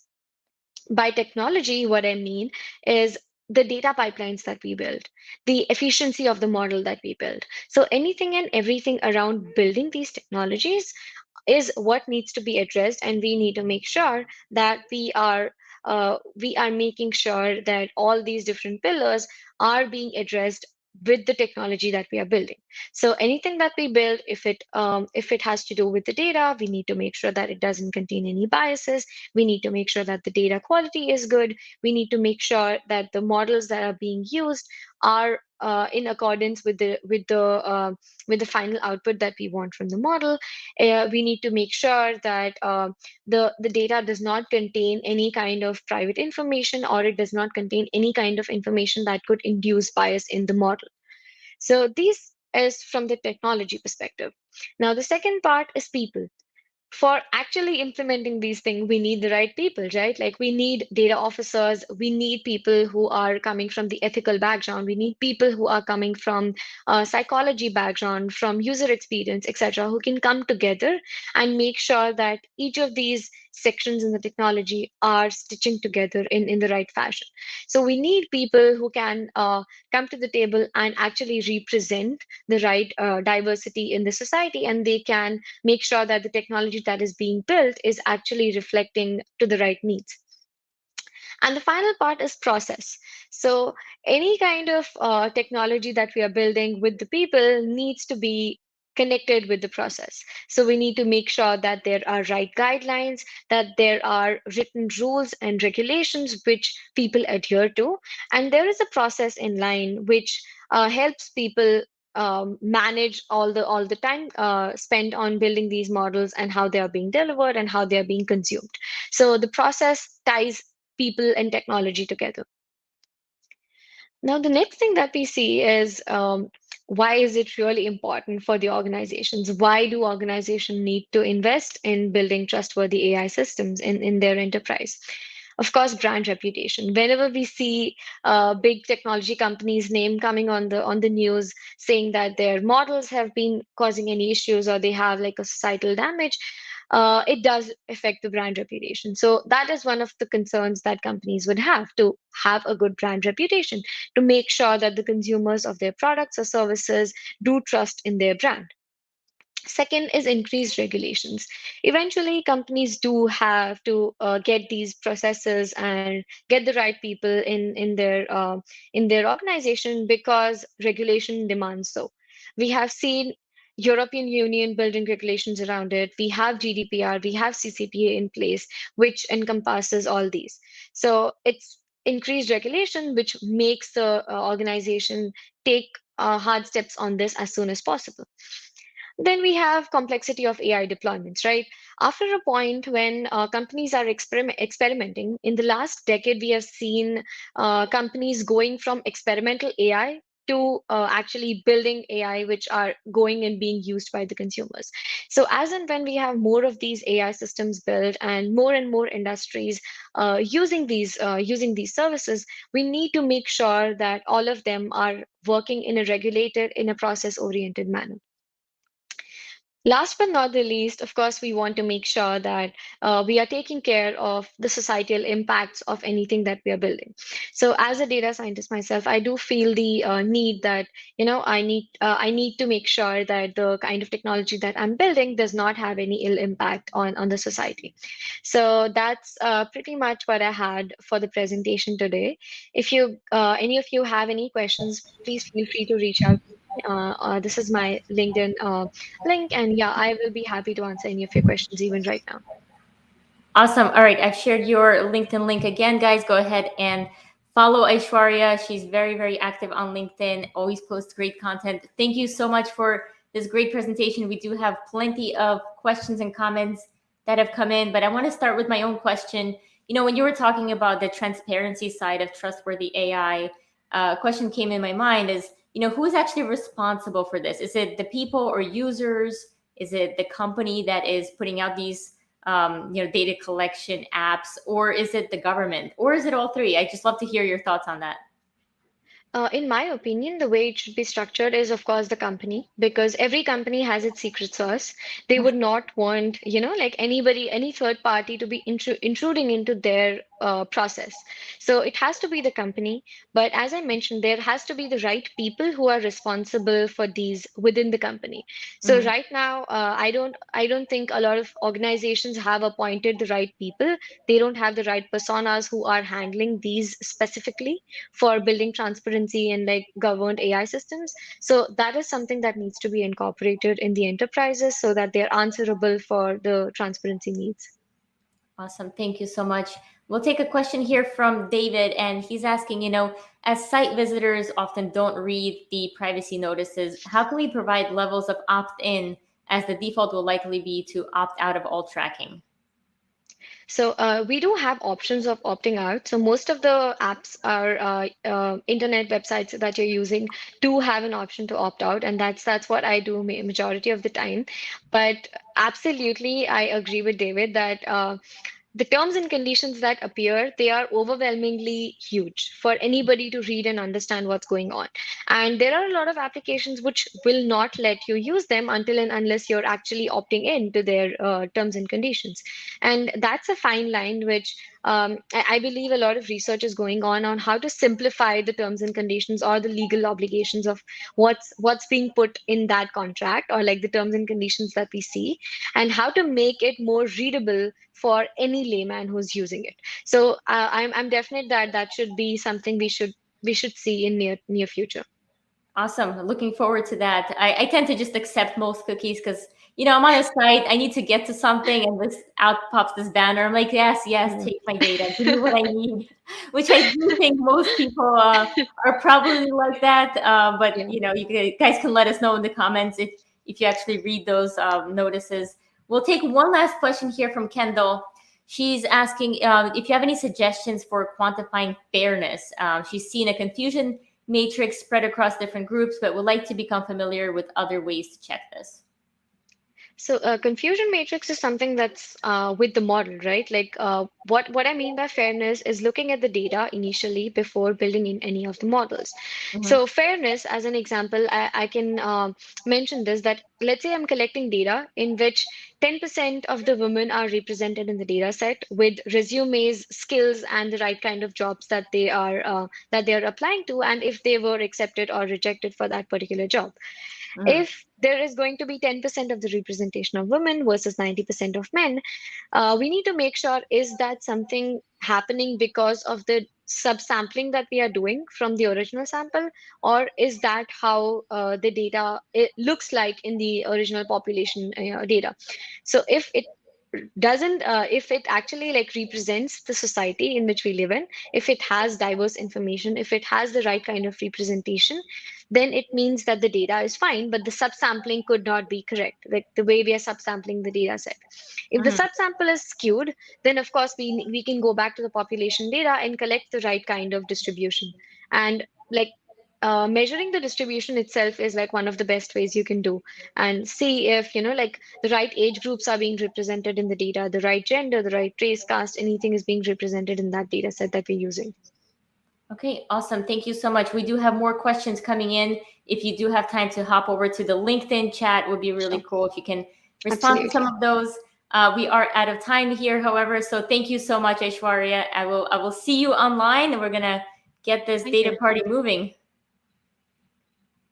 Awesome. All right, I'm going to go ahead and introduce our next speaker, Greg Coquillo, and he's going to talk to us about a dance between KPIs and metrics. We're going to find out if he's actually going to do a dance. I have not asked him yet. I see him laughing backstage. This is going to be awesome. I hope you prepared a dance, Greg. So here's his intro here. Since the beginning of his career, Greg has integrated resources such as data, machines, materials, energy, and people with efficient systems to optimize products and services. As a technology manager at Amazon, he built AI products from the ground up to accelerate the growth of key business metrics for a multi-billion-dollar portfolio. Outside of his day job, he often is seen on LinkedIn sharing best practices for effective collaboration between data science and business teams, and believes they increase the chances of launching successful AI projects. All right, I'm going to go ahead and bring Greg up on our stage so he can do his dance. Look, everybody wants you to dance. Look, Scott says. I wish there were kind of dances to the presentation, but it gets even worse. I don't have a slides. I don't have dances. It's just I wanted to illustrate how they need each other to work in this business world. But All thank you right, for well, having me here, Kate. I'm super happy to be here and to talk to the audience. absolutely. I'll let you get on with your interpretive dance about KPIs. All right, I'm gonna hop off. I'll see you in 10 minutes. Sounds good. I'll start to go ahead with this quote. Um, it goes like this: I will lose 25 pounds over the next 6 months. I will do so by exercising for an hour, in turn, burn X amount of calories per day. And also, I will eat to consume no more than 2,000 calories per day. Now, in this quote, if you're able to make a distinction between what could be a KPI versus what could be metrics, you've successfully entered the dance between KPIs and metrics. So let's dig into this a little bit. What are KPIs? They're a quantifiable measure of performance over a specific objective. They provide targets for teams to shoot for, milestones to gauge progress, insights that help people across the organization make better decisions. And by the way, you can also search this one. QLick is one of my best resources for that as well. They express it so well that I'm just kind of reiterating here for you guys. Whether it's finance, HR, marketing, sales, they all have KPIs. They help every area of the business move forward to the business at the strategic level. So, in other words, KPIs they make the most impact at the strategic level. An example of this could say acquiring 10% net new customer by the end of the year to gain X amount of market share. Now, KPIs are lagging indicators. This simply means that the measurement doesn't become apparent until a certain shift happened at some point in time. You only measure it at the end of the goal, timeline goal that you set. Now, metrics on the other end, let's go through the definition of what a metric is. They measure the success of everyday activities that support the KPIs. While they impact outcomes, they're not the most critical ones. to go after. They're used to track, monitor, assess the failure or success of various business processes. They can be used to communicate a company's progression towards certain long-term and short-term objectives.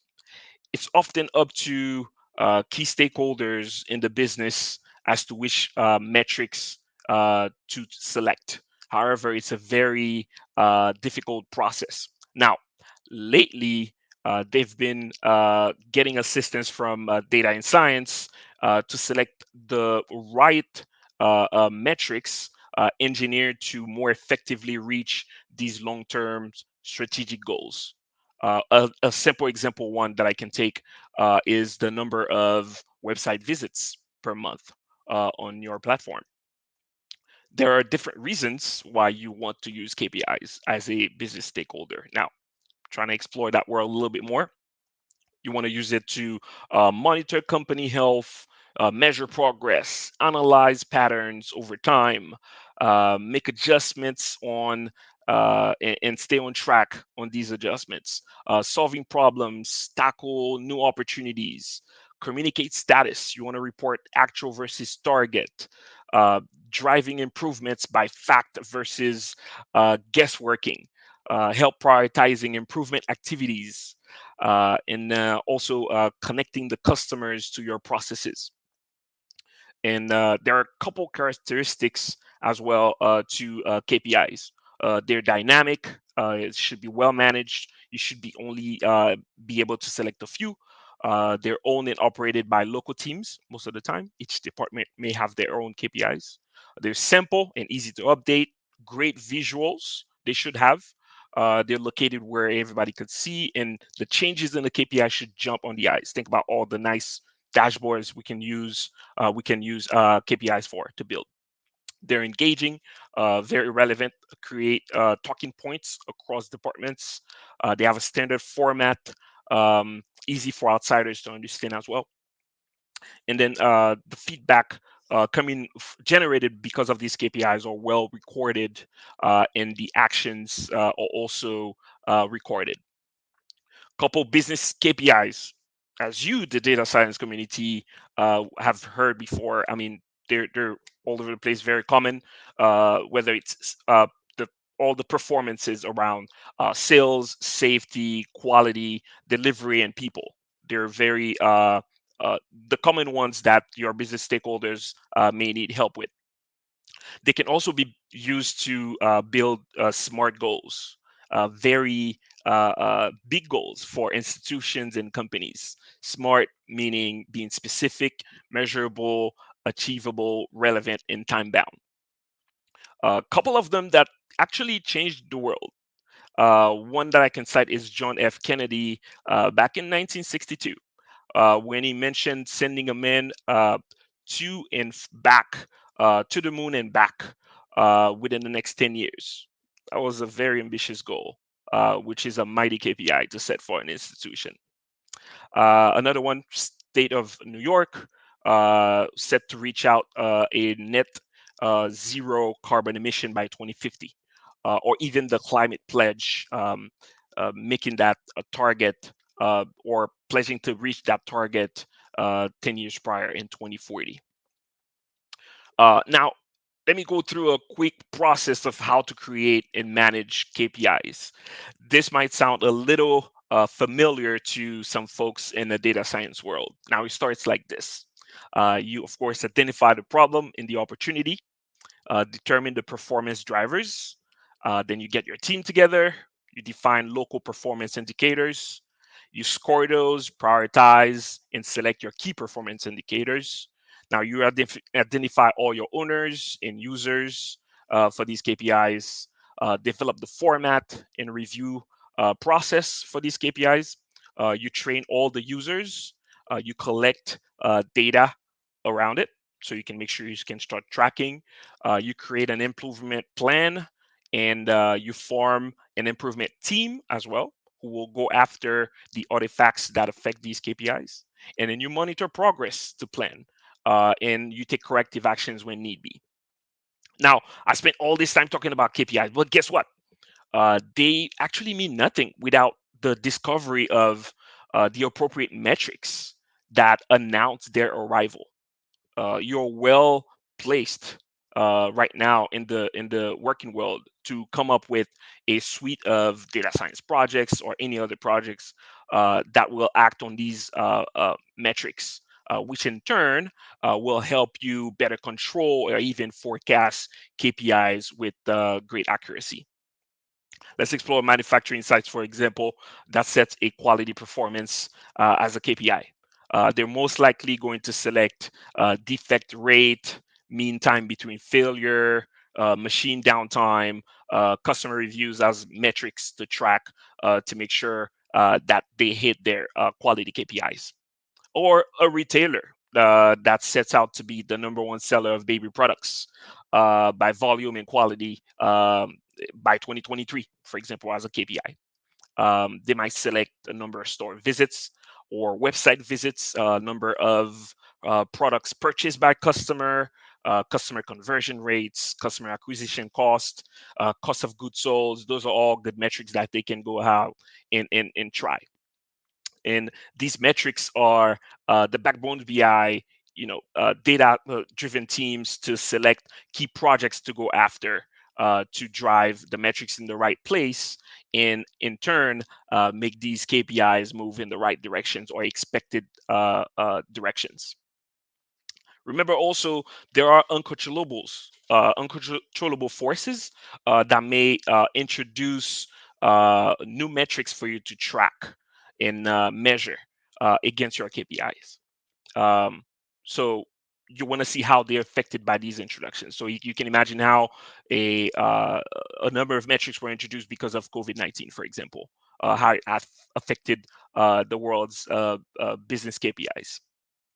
Now, to end this, really, I'd like to say that KPIs are simply metrics, but not all metrics are KPIs. The right metrics are able to support expected outcomes from the goals that you set with these KPIs. And I'd like to leave you with a quote by John F. Kennedy. So I will go ahead and read that for you. I like this one because it's an ambitious goal. So we chose to go to the moon in this decade and do the other things, not because they're easy, but because they are hard. Because that goal will serve to organize and measure the best of our energies and skills. Because that challenge is one that we are willing to accept, one we are unwilling to postpone, and one which we intend to win, and the others too. Now, I want you to remember you're here to enable these companies when they select these big goals.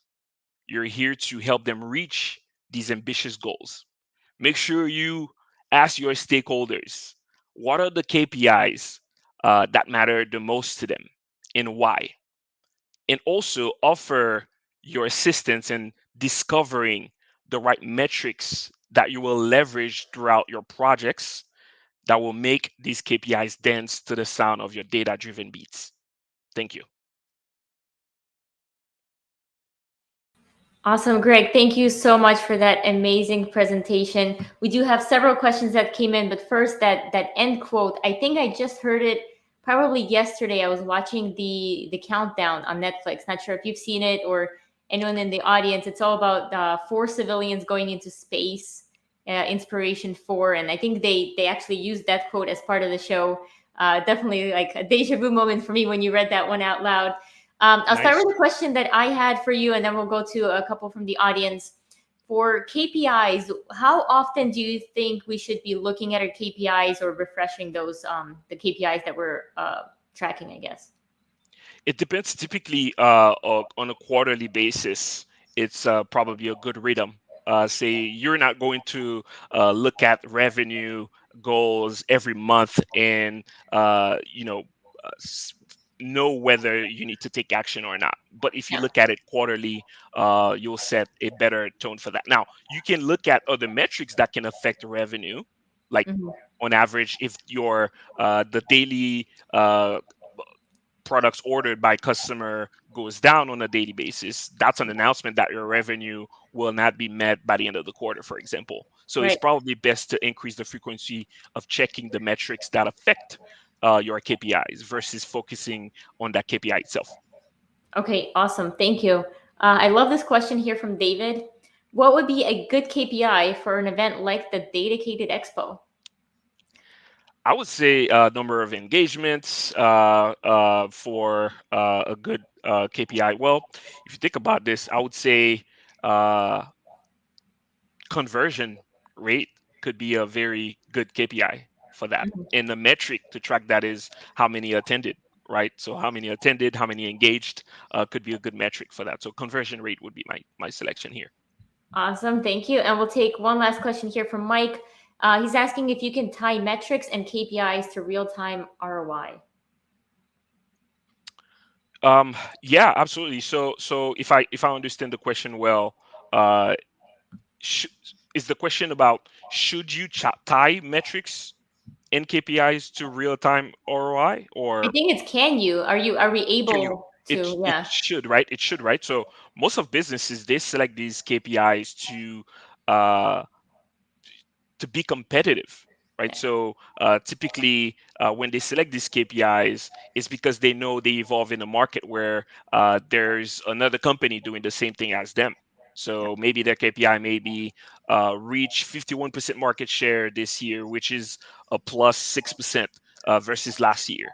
So in other words, that's tied into some sort of return on investment, right? So in other words, you set that KPI, you go after the metrics, then you go after the projects, the right investments that you need to make to go after that additional market share. Maybe you need to invest in some sort of recommendation system for your website for customers to stay a little bit longer and buy more products Yeah. on your site, so you can go after that KPI, that additional market share. So absolutely, it should be tied to those ROIs. Awesome. Well, Greg, thank you so much. I know we have a few disappointed people that you did not provide a dance with your talk here. So sorry, but I'm happy I was here to talk to you guys, and hopefully uh, you Yes. found something positive in the conversation. Yes, the content definitely helped a lot. We're missing the dance, but maybe next time. Greg, thank you so much for your time here today. Thank you very much. All My right. pleasure. Thank you. All right, we're going to go ahead and move on to our next speaker here. We're going to bring on Harpreet Sahota. He's going to talk to us about MLOps, lessons on strategy from the field. Harpreet has a solid mix of education, experience, and technical chops in the field. He is a proud data science generalist with strong business acumen, statistical background, modeling capabilities, data engineering, and machine learning engineering know-hows.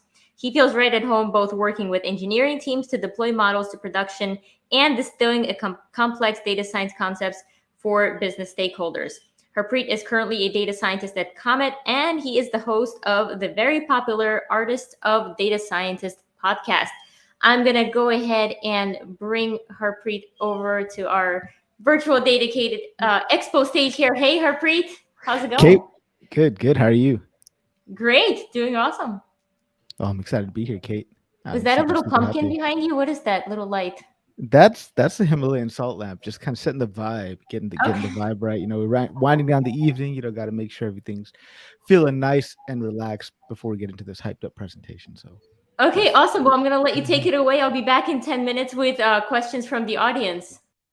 Absolutely. Thank you very much. Everyone, what's going on? My name is Harpreet Sahota. I am a data scientist at Comet, where we're building tools for machine learning practitioners and teams. I'm super excited to be presenting here today. Huge shout out to DATAcated, to Kate for this opportunity, and also for all of you guys for being here with me today. We've got an exciting agenda for today's talk. Specifically, we're going to walk through some lessons learned from this field in building your ML ops strategy. So here's a quick overview of what we're going to cover. We'll start off by discussing what ML ops is and dig into why it's being discussed so much in our field and why it seems like every ML organization worth its salt is beginning to invest in it. Then we're going to dive right into 3 lessons from this field. Specifically, we're going to talk about when to start implementing your strategy, how to start implementing your strategy, and also how to measure value. So, what is MLOps? Well, at a high level, MLOps is just a set of practices and tools that are designed for teams to reliably and efficiently train, optimize, evaluate, package, deploy, and monitor their machine learning models in production. Developing and deploying models is complex. Everything from having to deal with a lack of lineage and explainability across workflows, models that underperform, models that decay, and data lakes filled with orphan model binaries. These are just some of the challenges we face. And this is where an ML ops system and strategy can address some pain points that you're going to encounter. So when you're building out your MLOps strategy, you equally want to be an architect and a mason, meaning you want to approach it from both a technical perspective and a strategic perspective. While there's a ton of information available on how to build an MLOps platform from a technical perspective, there is far less information available on how to think about MLOps strategically.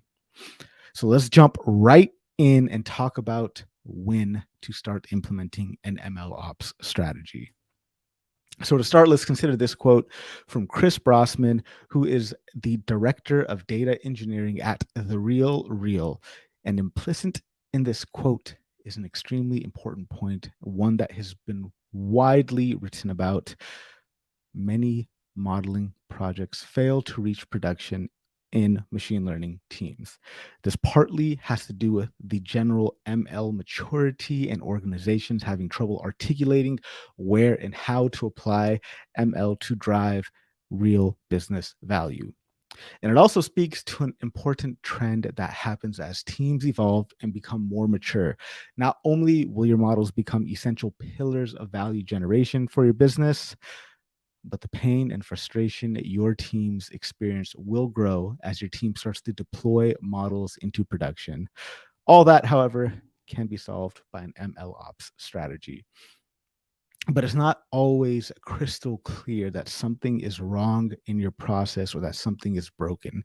So, what are these pain points, and how do you know if your team is experiencing these problems?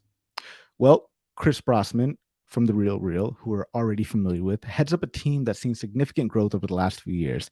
He's got over 25 people on his team at The Real Real working on building and deploying machine learning models. He recently shared a few early warning signs with us that could be useful indicators that our teams are ready to start thinking about ML ops. Let us run through a few of them, my friends. If your team suffers from inefficient workflows and manual processes where every step from data extraction to cleaning to modeling to deployment is manual or done with custom-made lines of code, then your team may be ready for an ML ops strategy. If your team is still copying code between projects, doesn't have a repo of useful code snippets, and is having to reinvent the wheel for every project, then your team may be ready for an ML ops strategy. If your team is always slow to start because of long ramp up time with tooling, and you've got ML engineers having to constantly context switch between projects, then your team may be ready for an ML ops strategy. If your team feels like their projects are always lagging behind when deployment times comes because it seems like supporting teams are always busy, then your team may be ready for an ML ops strategy. Look, I know that many of us don't work on super large teams of data scientists. Most of us are on much smaller teams. Some of us may be on teams of 5, teams of 3, or even the only lonely one hero data scientist. But teams of all sizes will eventually feel at least one of the pain points that we just discussed at some point in their evolution. By the way, all the hero data scientists out there, I feel you.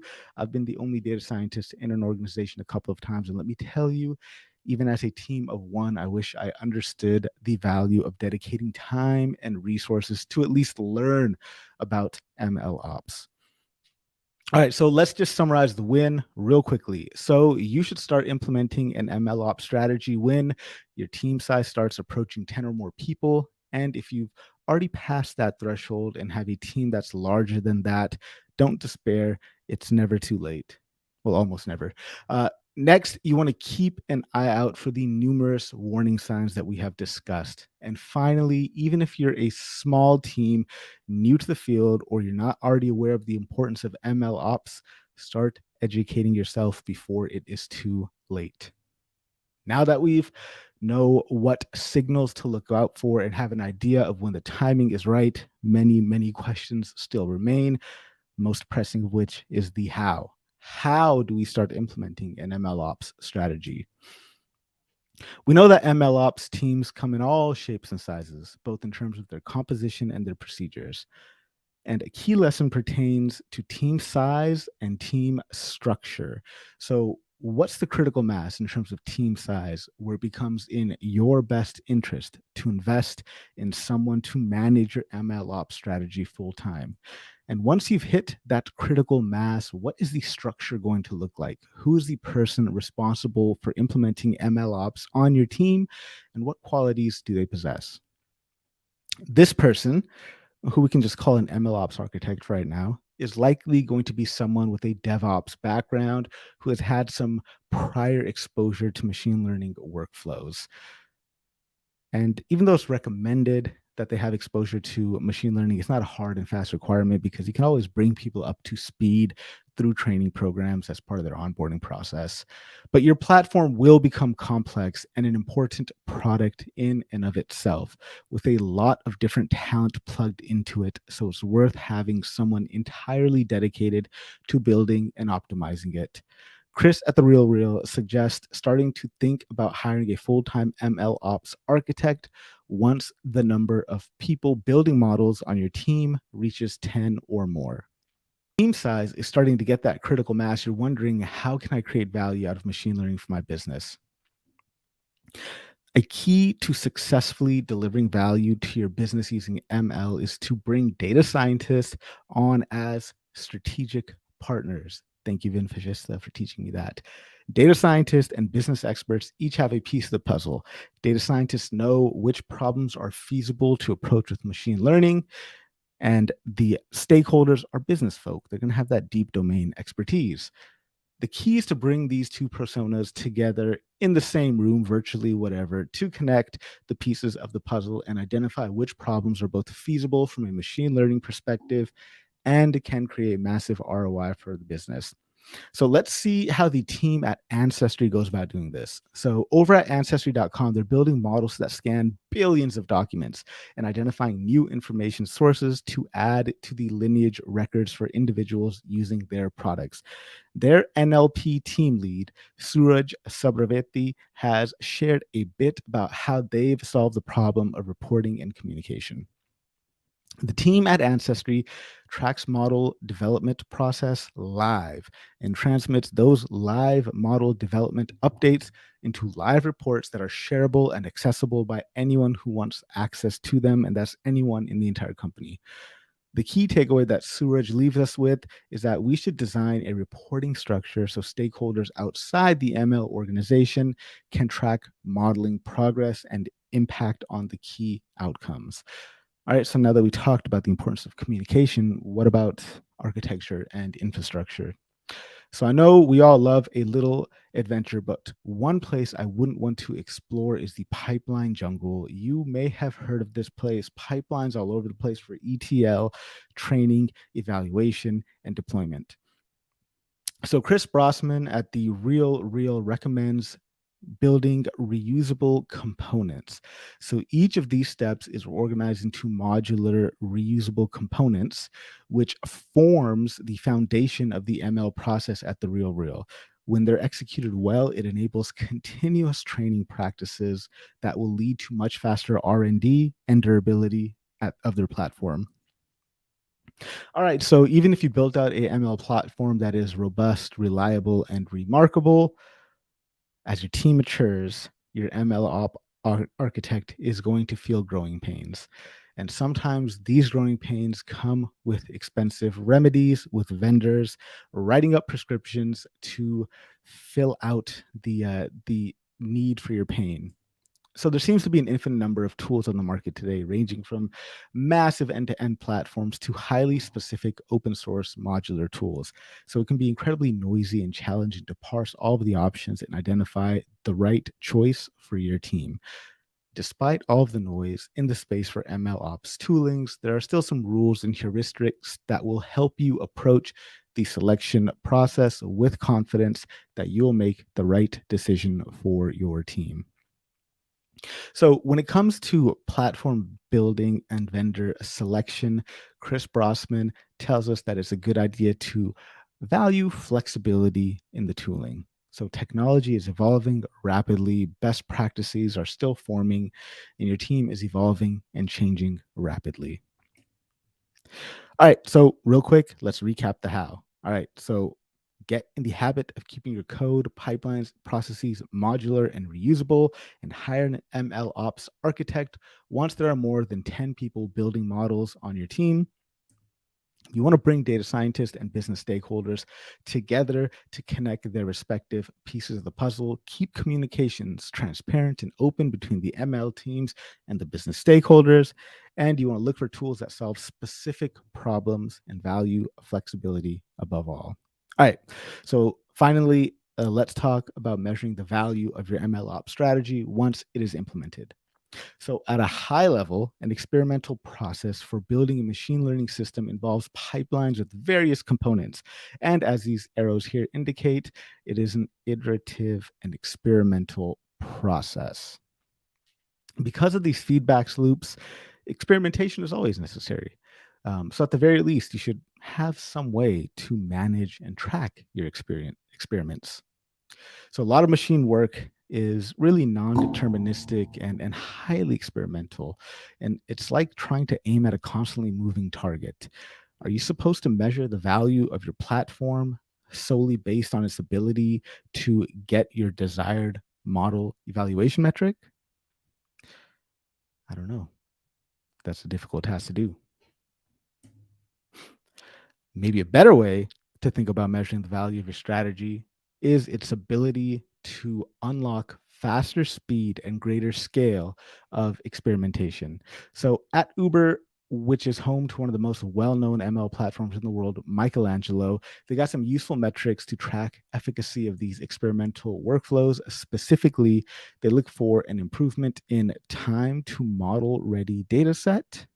They look for an improvement in time to a production-ready model, and they look at the volume of experiments over a fixed time period. Essentially, how many hypotheses has my team been able to test? So when you're at the development stage, and these indicators are going to give you a great idea whether your ML ops strategy is making the impact that your team wants it to. So adopting an MLOps strategy is a crucial and challenging set of decisions for any organization. But my hope is that we can take away the key lessons and insight that some of the best ML teams in the world have shared with us so that we're well prepared to tackle this for our teams.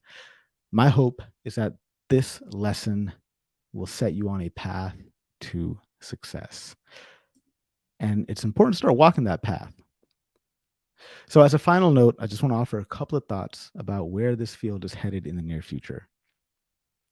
In the near future, all these tools, processes, and best practices will become standardized. Your adoption will impact your team's success and the success of your organization for years to come. My friends, it's been an absolute pleasure to be here with you all today.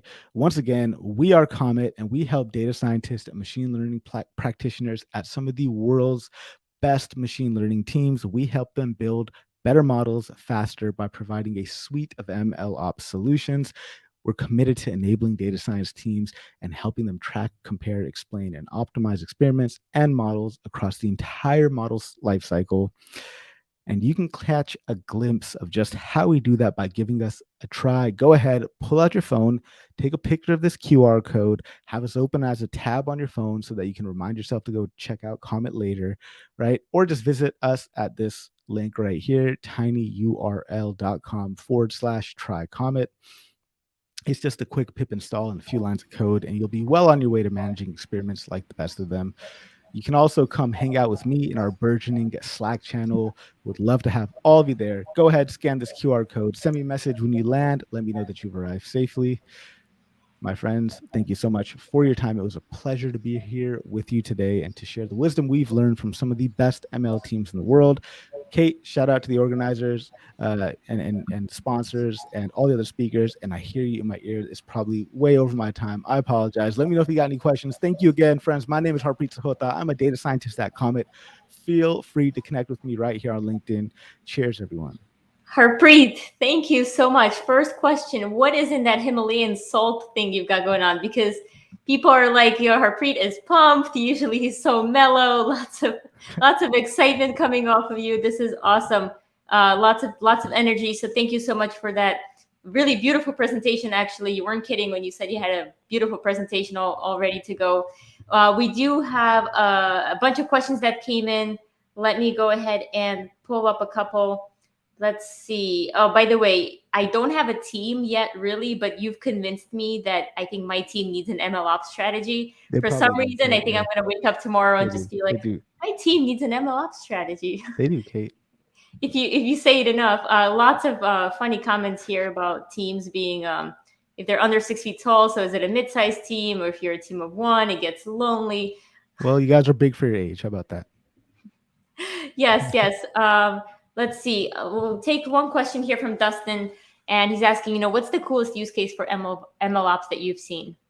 As a scientist through and through myself, if you guys know me, know my background, I come from a very, scientific type of background. So just experiment management has been the coolest thing ever.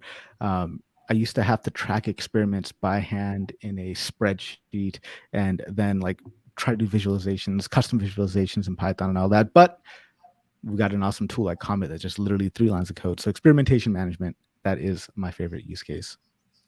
Awesome. All right. Well, Harpreet, thank you so much for your presentation here today. Guys, follow Harpreet, check out his Artists of Data Sciences podcast, and check out Comet. What was the link again there, Harpreet?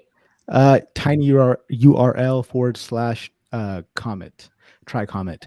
Kate, also congratulations on another amazing DATAcated Expo, and it was absolutely fantastic. You put on the best events. Thank you so much. And my friends, remember, you've got one life on this planet. Why not try to do something big? Cheers. Yes, do something big. All right. Thank you so much, Harpreet.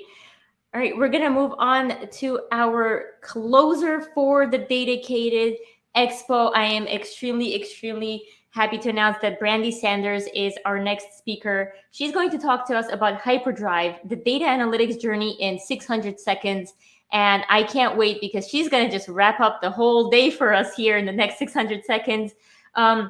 Brandy's an award-winning marketing technologist and vice president leading global digital data analytics and demand gen teams from startup and rapid growth to IPO. Featured roles and collaborations with Blackline, Sony, Music, Etsy, New York Times, Gartner, Serious Decisions, Emmy Award-winning media, NASDAQ, and Inc. Magazine Commerce, Data and Storytelling Project.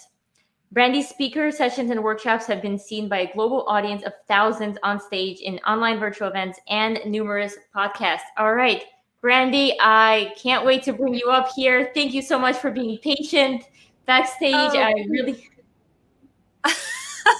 I was going to say, he was I thought he was very chill, and I'm like, I'm an absolute spaz. So this is about to be highly caffeinated. When I say hyperdrive, I mean hyperdrive. So thanks for having me. And yeah, super excited to be here. Awesome. All right. Well, I'm going to let you take it away, caffeinate this audience that's been sitting with us for the past eight hours. All right. I'm going to hop off and I'll see you in 10 minutes. Awesome. All right. So 600 seconds. This is going to be rapid fire. Hyperdrive, the data analytics journey. I am Brandy Sanders, Vice President of Marketing with Motive Retail. We are the powerful integrations that are driving the future of global commerce. So super excited to be here. Very excited to talk about the analytics journey. So for anyone who's touched data science, whether you're a newbie or literally like some of the amazing speakers that are here, experts in the field, it's always useful to kind of come back down and look at the different stages. Quite often, and I work in demand gen, and I've kind of worked with engineering, and I've kind of worked with operations a lot over the past few years. Quite often we get, this vision of where we're going to be. And sometimes we overshoot that goal and we're like, hey, listen, I went to a conference, I heard someone talking, they shook their magic 8-ball and went, tomorrow is AI. And, magically you roll in with your team of 1 or your team of 2, and you think you're somehow going from base level Google Analytics reports for your website or your CRM, Salesforce, HubSpot. And tomorrow you're shaking that 8-ball. All signs point to yes, we're suddenly doing machine learning. So I like to kind of level set and strip away the magical veil of what I'll call like buzzwordy bingo that we do a lot in data and a lot in demand gen, and just simplify that journey and kind of like calm the waters and show the entire mapped story, right? Because each of us and the businesses quite often dictate to us when we take new roles or in an organization that goes through what I'll call digital transformation. That was the first buzzword bingo. So you just want to shake the 8-ball. But when you join these organizations, they can all be at different stages. And then even according to roles, the idea of what stage you're in may be dramatically different. The CEO who saw, a bro on Twitter talking about, hey, we're going to do AI tomorrow, wakes up, comes in, and then suddenly from the top down, you have this big initiative that didn't really have legs to stand on. And then from the lower end, you have someone who's literally building regression modeling, or they're doing visualization, and they can kind of see that map, and you have 2 different opinions coming into the middle. And quite often, I don't know about you guys, but I know from my perspective, there can be dissonance and disagreement on what stage you're in. So at a very base level, I'm going to kind of just walk through these stages and talk about the different bits of chaos and calm and the change management, which a lot of people have already talked about. It's very difficult to get people to change. So we'll talk about some of that. So we'll start, obviously, just identifying what I'll call the simplified Gartner version. Series decision has different stages. If you hit Google up and say analytics maturity journey, you're going to see a lot of different things, all the way from, the traditional Gartner to series decision. So I'm just going to base level it to these 4 stages for simplicity's sake, and also time, since we're 600 seconds. So low end, most of us, to be quite honest, unless you have an exceptionally large org or a mature org that's on the flip side of a Fortune 500, tend to live here, which is on the low end. So the majority of folks, when they're coming into their role, a lot of the reporting that you're going to be pulling is quite often hindsight. So how did XYZ do? It's retrospective, right? It's always looking back. It's never looking forward or saying, how are we using data to influence the planning or our budget or what campaigns we're doing or what projects we're taking on? The majority of people that I've worked with have always kind of started down in hindsight. So if you had for example, an event like we're in right now, you would say, hey, what was the Reg 2 attend attrition rate? And what do you think we can do to improve that next time? So it's all retrospective, i.e., what has happened. And that's base level data that usually you're pulling from enterprise data management, operational reporting, your CRM, your database, et cetera. You don't quite have the gorgeous, depending on opinion, data lake or data dumpster. We'll save that for another day. You don't have that elegant solution yet where you're kind of bringing all of those divisions in. You're very simply saying what happened back there, right? So the majority of organizations tend to kind of live in this area. And in my opinion, the hardest part, and I'm sure there'll be varying opinions on this, to growth is to go from hindsight to insight. Because really what you're doing is you're saying, we are going to have data owners who are going to say, why did this happen? Quite often, people don't know why. They can say, well, I know this happened. Like we had like 1,000 visitors to the website, or we had 300 people register for the webinar, but we don't exactly know why the attrition was so terrible, or we don't know why when we targeted XYZ, it didn't work. So being able to move from this first stage to the second stage is a big leap. I think it's one of the biggest paradigm shifts, besides all the way at the other end when you have the second big seasonal change coming into things like AI and machine learning.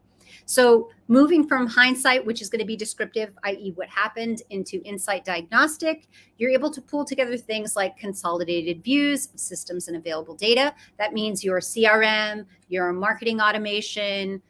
If you have things that are different, like QuickBooks or some kind of financial software, you're pulling all of these things together and you're basically bringing them in together and bringing up, whether it's Tableau or other analytics tools that create powerful visualizations to say, how are these data worlds working together? And why did this happen? So you're able to find like literally statistical modeling, regression modeling. You're able to look at what functionally made this happen, as opposed to shaking the 8 ball and going, well, we know it happened, but we don't know why. So I think that's when you make that shift from just looking at reports and things that get spit out back to you retroactively to true BI. And that's a huge paradigm shift. And I'm sure everyone who's ever had to try to be the change maker, the advocate for true data literacy or data evangelism at your organization knows what a challenge that is. So moving past that, you go into the next stage, which would be scenario trade-off simulation, foresight, and predictive analytics. This is a hard one. So if you don't have the organizational buy-in, quite often you can't get there. And when I say organizational buy-in, I'm talking about when you've gone past the idea that only 1 or 2 people are handling data. At this point, data is everyone's job, right? Everyone is using data to inform and say what will happen if we do X, and using data to literally make that play.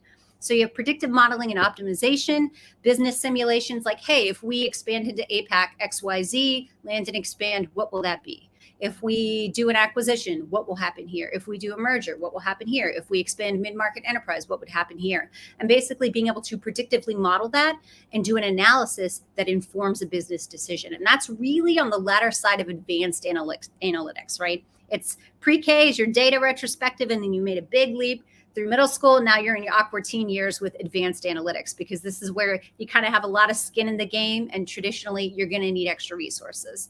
And then lastly, tripping over advanced analytics, you have what will be like the Zen moment, the real folks using amplified intelligence and automation. So prescriptive things, machine learning, natural language. You have all of these complex things that quite often need to have a lot of allocated resources behind them. Those are big budget roles if you're looking at it from a headcount perspective for finance. So it really is, how can we make it happen? At that point, you're saying, here's the vision, here's what it is, how can we make it happen?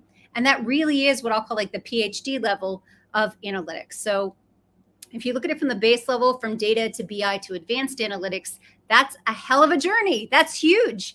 And in the change management aspect, which quite often is overlapping with operations and standardization, templates, codification of language. I feel like I hear Susan is like literally in my head right now. I'm thinking of her coat and her data bit. But like that standardization is massive. So each one of these segments, each one of these bits of journey, they kind of have a few things that are common within each of them. And it's really that you have to know what goals you're looking to achieve. And that's through each silo here. You have to commit resources. That means not just one person just magically takes us from a retrospective GA report into the world of AI. Like you have to commit resources. It's usually a top-down investment, or if it's from the bottom up, you really do have to get executive buy-in, because it tends to be a finance item that is huge if you're really moving towards advanced analytics. And then communicating regularly, huge part of all of this, because you have to have a discipline about saying, here's what we're doing now. Here's the language we're using. Here's the report that's necessary. Here's our agreed KPIs. Here's how we're formatting it. Create that muscle memory, and then you're able to scale it and transform it as you move forward. So I think those are things that I love to point out right from the beginning, just to kind of tie all this together, because it is quite a journey. And the human element, I think here, along with operations, often gets overlooked, because no one likes change, but change is part of growth.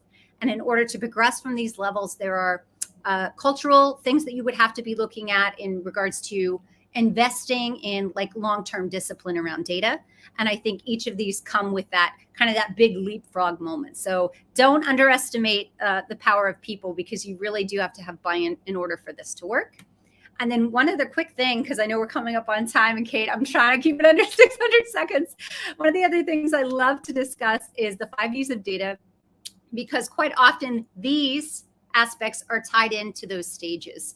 And the stages in our mind, like if I'm looking at it from a marketing operations or a demand gen leadership viewpoint, quite often I'm thinking it's chaos. Like in the beginning, the data is always noisy. I've never walked into an org that had flawless data, and I would be somewhat suspicious if I did.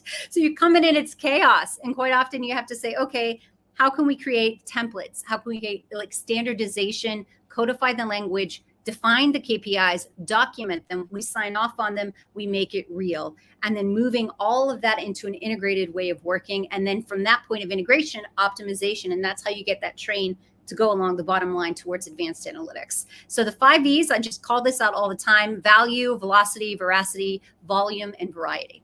So, yep, a lot of V's, lots of eye chart business going on here. I'll leave you to look at this later, but I think each of these things go in and get plunked against that journey. Quite often, depending upon your role, you're going to have a certain way of looking at what's important for you, i.e. the data that's important to a CEO or principal co-founder, extraordinarily different than the data that's important to a BDR and SDR, or your engineering, or your QA person, or the person who's in CS and dealing with direct one-to-one client conversations. So I think that when you look at this world where all these data points are coming in and they are raising in so many ways each day, the piles get bigger and bigger. I think it's important to pick out what is important for your organization at the top level. What is the agreed KPI or goal? Why are you using this data to make what decisions? Then below that, how do you standardize it? How do you optimize it? Make sure that we're all agreed on what we're talking about. And then lastly, how do you use it to inform better business decisions and by proxy, drive revenue and retain customers for longer? So that is the entire thing for 600 seconds. I wanted to leave a couple of minutes at the end, Kate, for questions, because I know there's probably going to be a few. Yes, absolutely. Brandy, thank you so much for that presentation. Really, really enjoyed it. We do have several questions that came in. First, I want to say I really love your earrings. I know I told you this in the private chat. It looks even better. I love how you dressed for the part. This is awesome. I feel like, as anyone who's worked in data, like, we love to put on a good show. Like, we're also just absolutely, we're all the PhD level AI ML. But have I got news for you? If you haven't experienced that chaos where there is no standardization and data is insane, then these might not make sense to you. But to anyone who's ever picked up something and gone, what the hell am I looking at? You shake it, all signs point to yes. Oh, there's no operations. Oh, there's no hygiene. You don't know what governance means. Okay, I get it. So I think that it's tongue in cheek for anyone who's ever had to walk in and unwind a bowl of fish hooks with their data. These earrings are for you. Oh my God, a bowl of fish hooks. I actually pictured that. That's going to be impossible. Can't take one out without the other. On your analytics maturity journey sort of matrix that you've laid out, I wanted to ask, is there a way that companies can tell kind of like which stage am I in? Is there an assessment that they can take, or is this sort of like a self-reflection moment for companies to think about?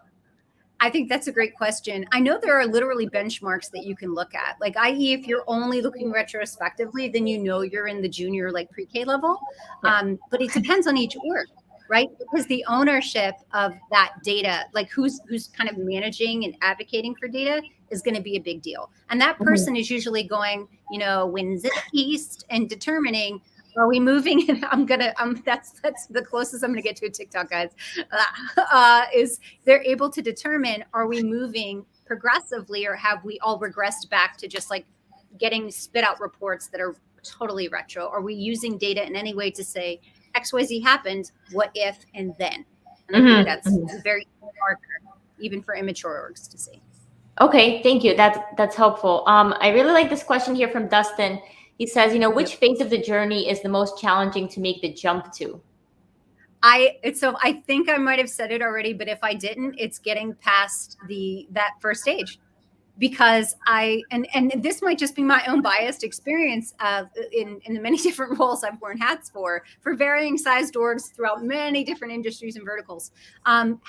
More than half, I would say, like 75% of orgs that I've come into, they have the data and they get it retrospectively, and they're able to look back and say XYZ happened, but they don't use that to make future decisions. Or if they do, it's at a very superficial, almost like a vanity metric level. Like, oh, okay, we saw XYZ happened. Maybe we should, and then do that. And then they don't touch it again until the end of the quarter or the end of the year. And then you're looking at something that's already sat there and could have been influencing the past 2 quarters. So I think this is my opinion. I know everyone else is probably going to say it's definitely going to AI because it's such a huge, it's a line item. That's what I was going to think. Yeah, if you were to ask me, I'd probably guess that one. I think financially, it's going to be AI and ML, the advanced analytics. But for change management and people, it's moving past retrospective, because that means how they're measured, their KPIs that inform their job, that inform maybe their bonuses or the scope of their JD and their role drastically changes, because now they are owners of data, where previously they might just said, hey, I'm going to email you these PDFs every second Tuesday, and that's it. That's all we do, is we just look retrospectively. So for people, the hardest part, in my opinion, is moving past retrospective and starting to think ahead, because it requires a different way of thinking, a paradigm shift for the org to change, manage. And from the finance and business organizational aspect, definitely moving into advanced analytics, because you're looking at a huge investment for long-term discipline around data. And sitting there and evangelizing six-figure data scientists or NLP people, like you're going to have that plan extremely codified in order to pitch that, because it's a huge investment financially. Yeah, absolutely. And I think the question here from Mike touches on this as well. So he's asking, do you find that many companies are trying for the advanced analytics or AI, but some of the low level is needed first? Yeah, so it's funny because it's almost like, so I danced. And it's funny, I was hoping he would do some kind of interpretive dance. But I danced for a very long time. And as any person who has done anything that requires multiple stages of iteration and training and discipline, running, dancing, acrobats, gymnastics, you name it, you have to start with the base level literacy, which means a PA, which means your base level report. And in that report, why are you reporting on it? What does that data impact? Are you asking the right questions? Is this just something we got spit out because the person who left before you did that? Like basically sitting down and saying, what is the very basic fundamental pieces that go into what we're doing?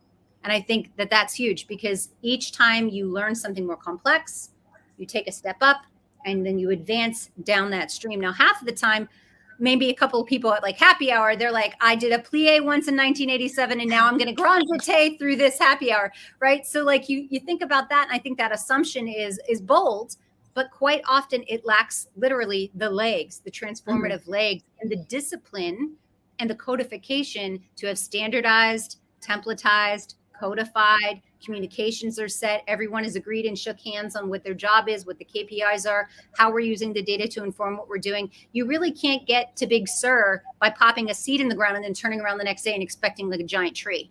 It takes time. I think that's something that people quite often, you get C-suite will get like really ramped up. They saw something on Twitter, or they were in, hey, I saw something on Crunchbase, or, I was in, Clubhouse and I heard this person say X. Tomorrow we wake up and it's AI jazz hands.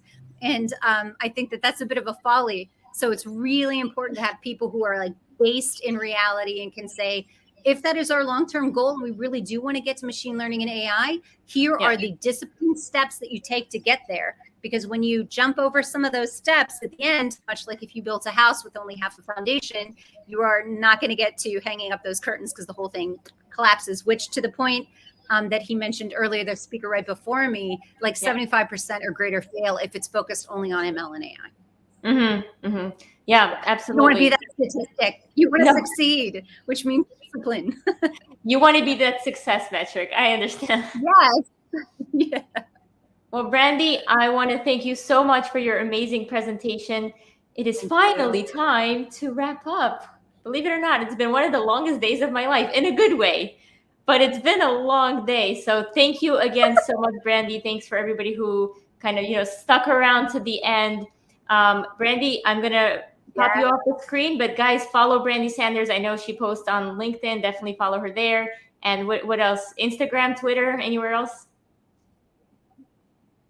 Oh, I would just say you could just come find me on LinkedIn, because that's where everyone who's here right now is. Yes, absolutely. Find her on LinkedIn. All right. Thank you so much, Brandy. I'm going to go ahead and quickly wrap up here. Guys, thank you so much for helping me make the DATAcated Expo a success. I really, really appreciate all of the speakers that have dedicated their time to putting together their presentations for you here. I know it's not easy to put together a 10-minute talk. It sounds easier than it really is. I think it's easier to speak for an hour than it is for 10 minutes, because you really have to focus in on all the things that matter.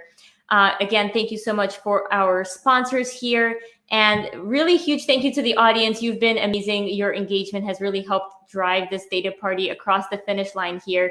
I will follow up with everybody regarding the giveaways that we announced earlier today.